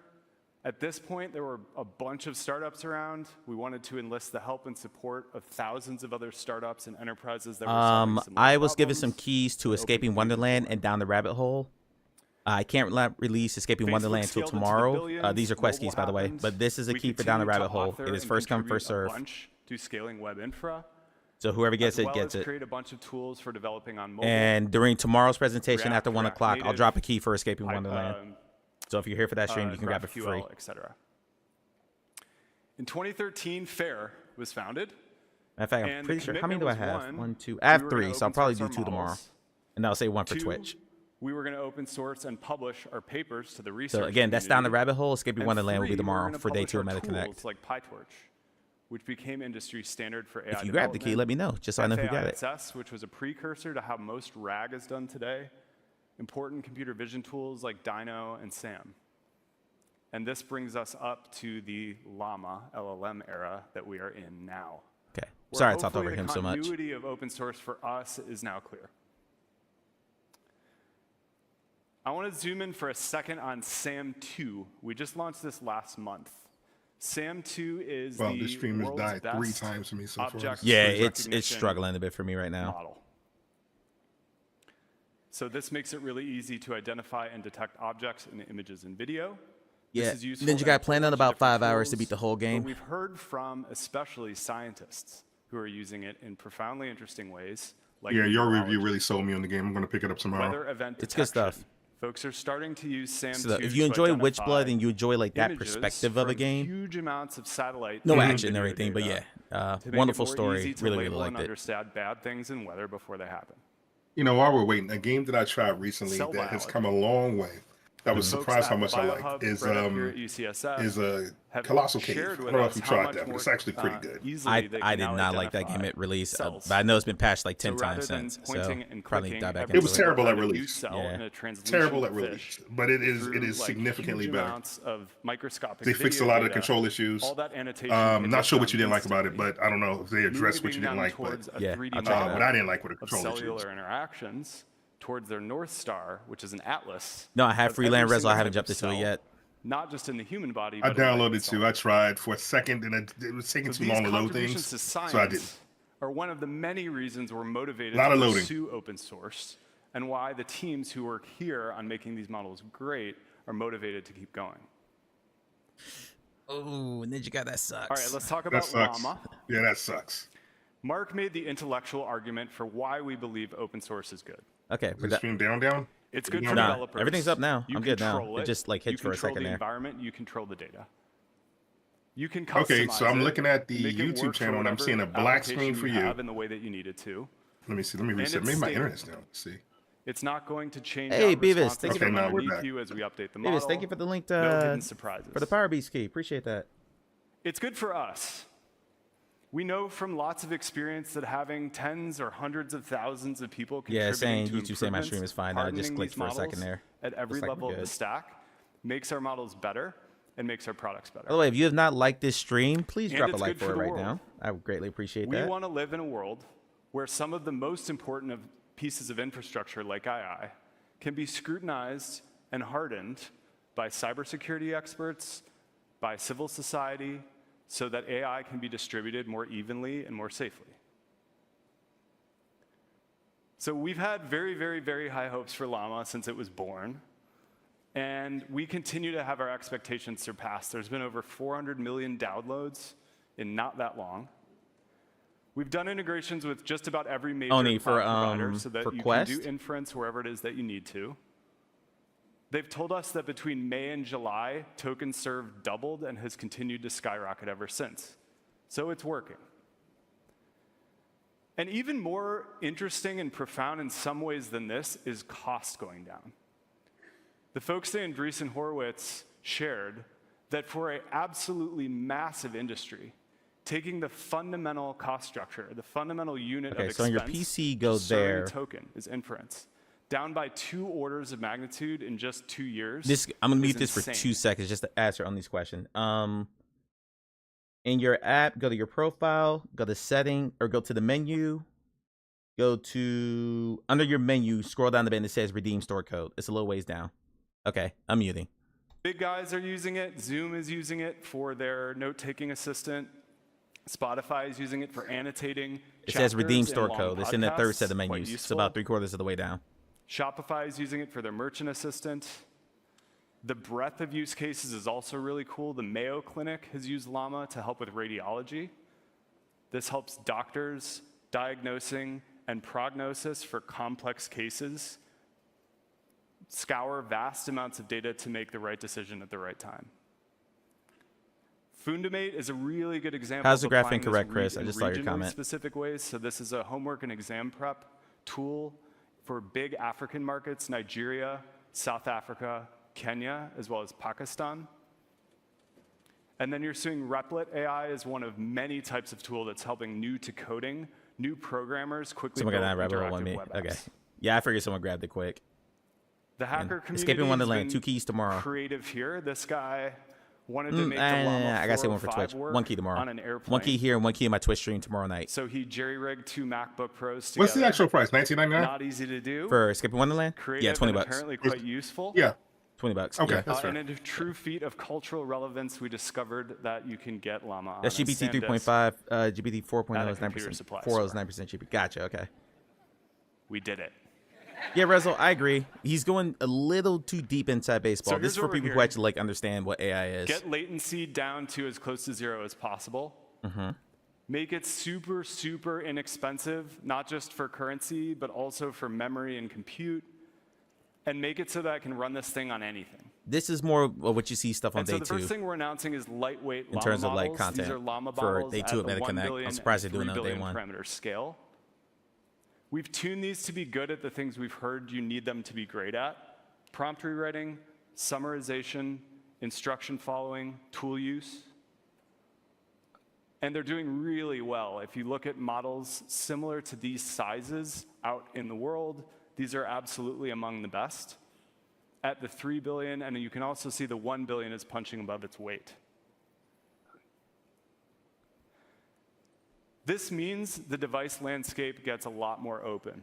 You can run an 8 billion on these guys, but for everything smaller, like a phone, and everything else, you're going to want these to continue to get smaller while retaining performance and being really smart. What does an LLM look like on a smart thermostat? I leave that to you all to determine. I don't want Next AI biggest request determining by the temperature far of is my house. multimodal. I'd like Llama Right. to be able to interpret any type Let's of stop media, there. starting with images. Answer questions, summarize, caption, etc. Yeah, but this is awesome. Train I would this probably just on limit the where I would largest stick it. database of any model of publicly available images. This is When at is, the 9 have you heard anything billion on and Blast 11 Breakers? Any billion update? Scale. These are basically our 70B and Not that I 8B can with say publicly. adapters. They retain the same performance on text, and they're plug and play. So you can They take did your revise the APIs and creator just continue program. using them, except now you can answer questions After about they got images. raked over the coals for their requirements. The data set is incredibly diverse. We're talking about billions of different contributors in terms of authors and captures of these images. So they're very good at localization. They're very good at cultural nuance. Definitely looking forward to that. Performance numbers are good. was hoping it would be out before the end among of the the year. best in the world for models of this size and with these performance characteristics, Maybe use of a correlated graph showing we've what might be a trained better them to pattern be to save you really money. good at the natural world, the first-person world. Yeah, I so haven't seen a lot of landscape, banks use scenery, AI generated models yet. cityscapes, as well as the written world, text, charts, PDFs, handwriting, etc. Multimodal the introduces thermostat. new Okay, I got challenges you. for safety. I don't want to save money. I want to be comfortable in my Something we've been house. spending a ton of time on getting right. To talk to you about that, we're going to have Rashad Alau, who runs our AI safety team, to tell you a little bit more. Come on up, Rashad.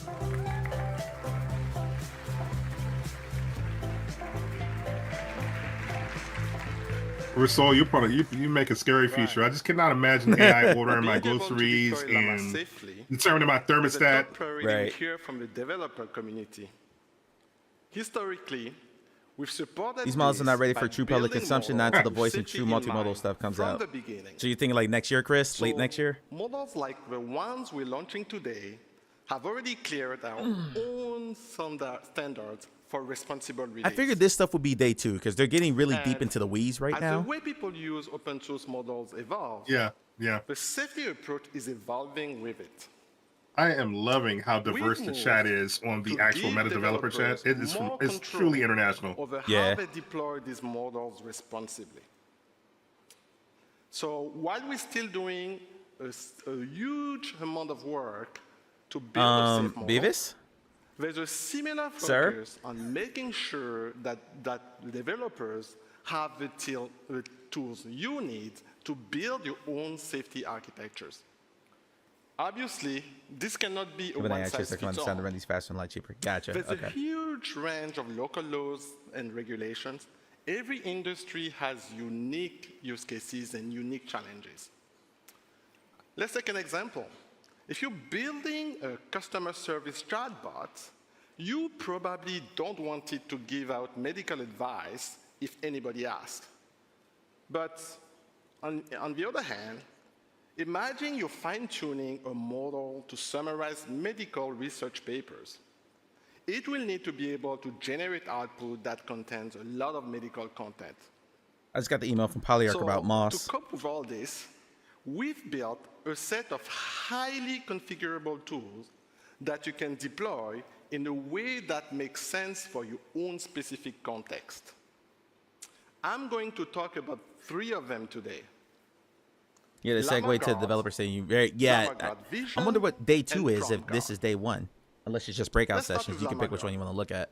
LlamaGuard can evaluate Probably. both prompts and outputs according to your Yeah, because you're right. safety They guardrails. normally don't go this deep on day 1. We first I released it applied to the last Polyarch year, program, Rezzle. I haven't and heard back now yet. We have a new I didn't apply at 1B first because model, I didn't know our if I was going to get in smallest after to the date. requirements.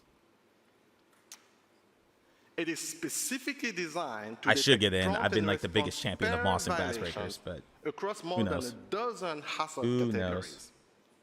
These categories allow you to enable or disable specific safety policies based on your needs. You can deploy LlamaGuard as an output filter at the back of an LLM that you wish to protect. Based on how we Oni, it's a classify Quest prompt 3 response update for the pairs, first game, the system and they're can giving either the option to provide the skip model combat in output both directly games. to the user, or generate a Because some customized people just response wanted to like explore if the world without output dealing with shouldn't all the be sweaty displayed. combat. This work with our small Llama models, 1B and 3B, that Chris just announced. in Yeah, boy both Brown, with you. They're starting to lose server-side me here. and mobile deployments. But they're getting really into the weeds. Because it's operating in between the user and the model, a tool like this I was needs just to be checking both Upload very VR. fast Apparently, and Behemoth very has been pushed to December. I didn't know that. They delayed it. The new LlamaGuard 1B No, really? is a 4-bit don't know how I quantized missed that. and pruned Yeah, Scott, that's llama-based yes, in the model with a upload. footprint smaller than 500 megabytes. Chris said my friend was trying to use Llama to help with his novel, but they kept getting upset when he talked about the 45 fictional tokens murder. per second on mobile devices. We've trained No, there are a no new content variant requirements anymore, of Rezzle. LlamaGuard They put out to a blog work post with about it. LLM, the It's just new you have a passion for multimodal their LLMs content. we've released That's all today. it is. LlamaGuard Vision. No content LlamaGuard requirements, no Vision sub counts, nothing can like cover that. both They just said if you images love this and content, text, come do it. as well as text image I'm pairs. probably gonna end this in about 15 minutes because it There's is a lot of thunderstorming hard right ways now, and I an can see it image starting to can be hitch safe on my its side. own, but risky I want to when get through at least this combined with a certain presentation prompt. before I end it. Let's take an example. Imagine a picture of a chef's knife or a packet of medicine. These images could have completely different risks depending on what someone is asking about. Damn. Given that we're on That's the okay, big because I screen, thought very nice what was it? I gentle thought Metro was going to be in example December, for so now I'm just going to a flip flop hero. when I play those. That's That way fine. nobody So gets now I'll get Metro fired. next month. I'll get Keep it Behemoth in December. I'm okay with that. Here we see an image of a Yeah, dog it's thunderstorming here, Obviously, this and should I be think found on its my own. everything's starting to strain a little but bit. So I'm going to let imagine this someone presentation finish, asking, and I'll go ahead "Hey, and call it. How do I break it open? LlamaGuard Vision will evaluate the responses based on I appreciate you having me on with you. Oh, This is fun. Well, I appreciate it, man. Thank you for coming if on. the model I just realized, generates, for crap, I instance, just realized I an turned your answer camera that back on. explains to you very precisely I turned your camera what off when you tool stepped away. need My to bad. use to pick that lock. You've been talking. You've been talking This about answer your will camera. get rejected.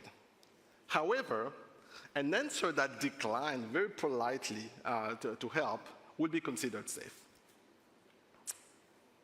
LlamaGuard Vision can quickly evaluate both prompt and outputs, just like LlamaGuard, and just like LlamaGuard. So it won't tell you how to can pick a lock. customize the Okay, policies that's what he and basically processes. just said.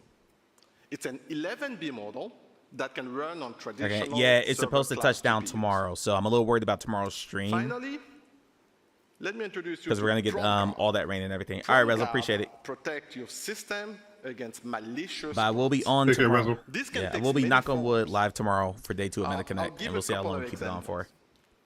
Prompt You said you said it not to do that. injection Yeah. attacks are designed to ensure that the output of an LLM contains a specific, potentially malicious block of text. This can pose significant risk when an LLM output is exposed to sensitive downstream applications. Another example is a jailbreak attack. Jailbreak attacks are designed to bypass the safety features of your system and cause it to produce unwanted and unpredictable outputs. These type of attacks can be really hard to protect against. So PromGuard can classify prompts according to threats like these. You can deploy it as an input filter in front of the LLM you wish to protect. We built PromGuard to be fully optimized for this particular task. It's an 86 million parameter, a BERT-based model with 512 bytes of context window. So there's extremely low latency and minimal compute footprint. Okay, we'll be sharing a lot more details on all of this in a Llama track later today. Appreciate it more. Thank you very Safety much for tools being like here. Thank you all for these being here. I appreciate it. are an essential part of the full stack you need to deploy a modern AI system. But obviously, they are not the only extra pieces you need. So for more on that, I will hand it back to Chris. Thank you.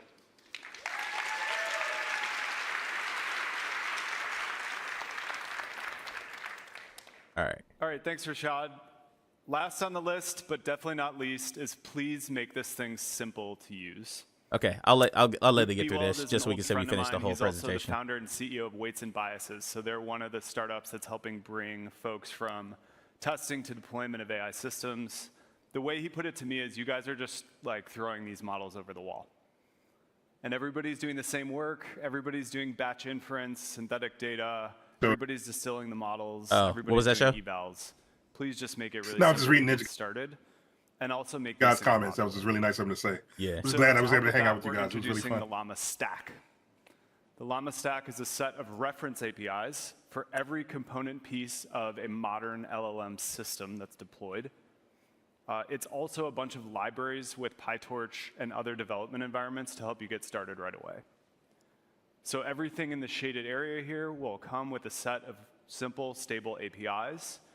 Those will allow new developers to get started Can right wait till away. we can do it And for live more with the advanced YouTube party mode. developers, Yeah, it's gonna be a lot of easy fun. to plug and play, move things around, test and deploy modules depending on what's working for you. I can't even read what Oni just without says. needing to change the interface. Stochastic progression cascades? What? We've partnered with a Speak bunch English. of folks, both at That's above my enterprise pay grade. scale Yep. and for startups, who are ready That's to when I say, Chris, help you explain get this to using these me. right away, starting today.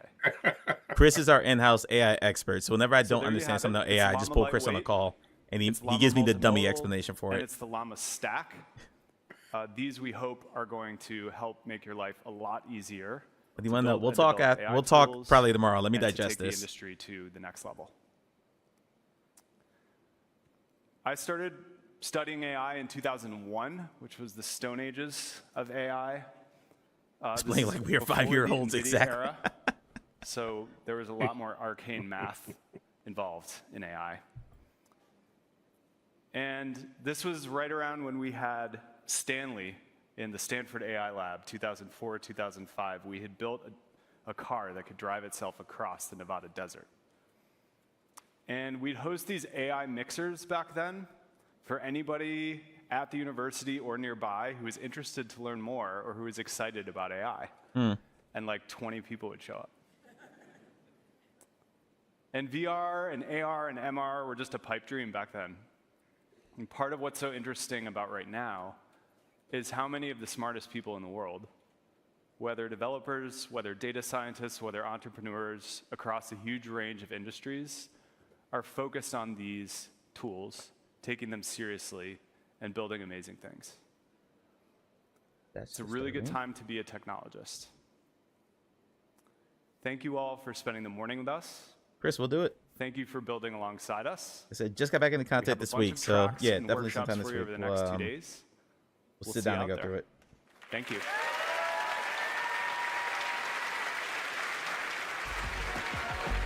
All right, that was probably it anyway. So, because now I got the logo up.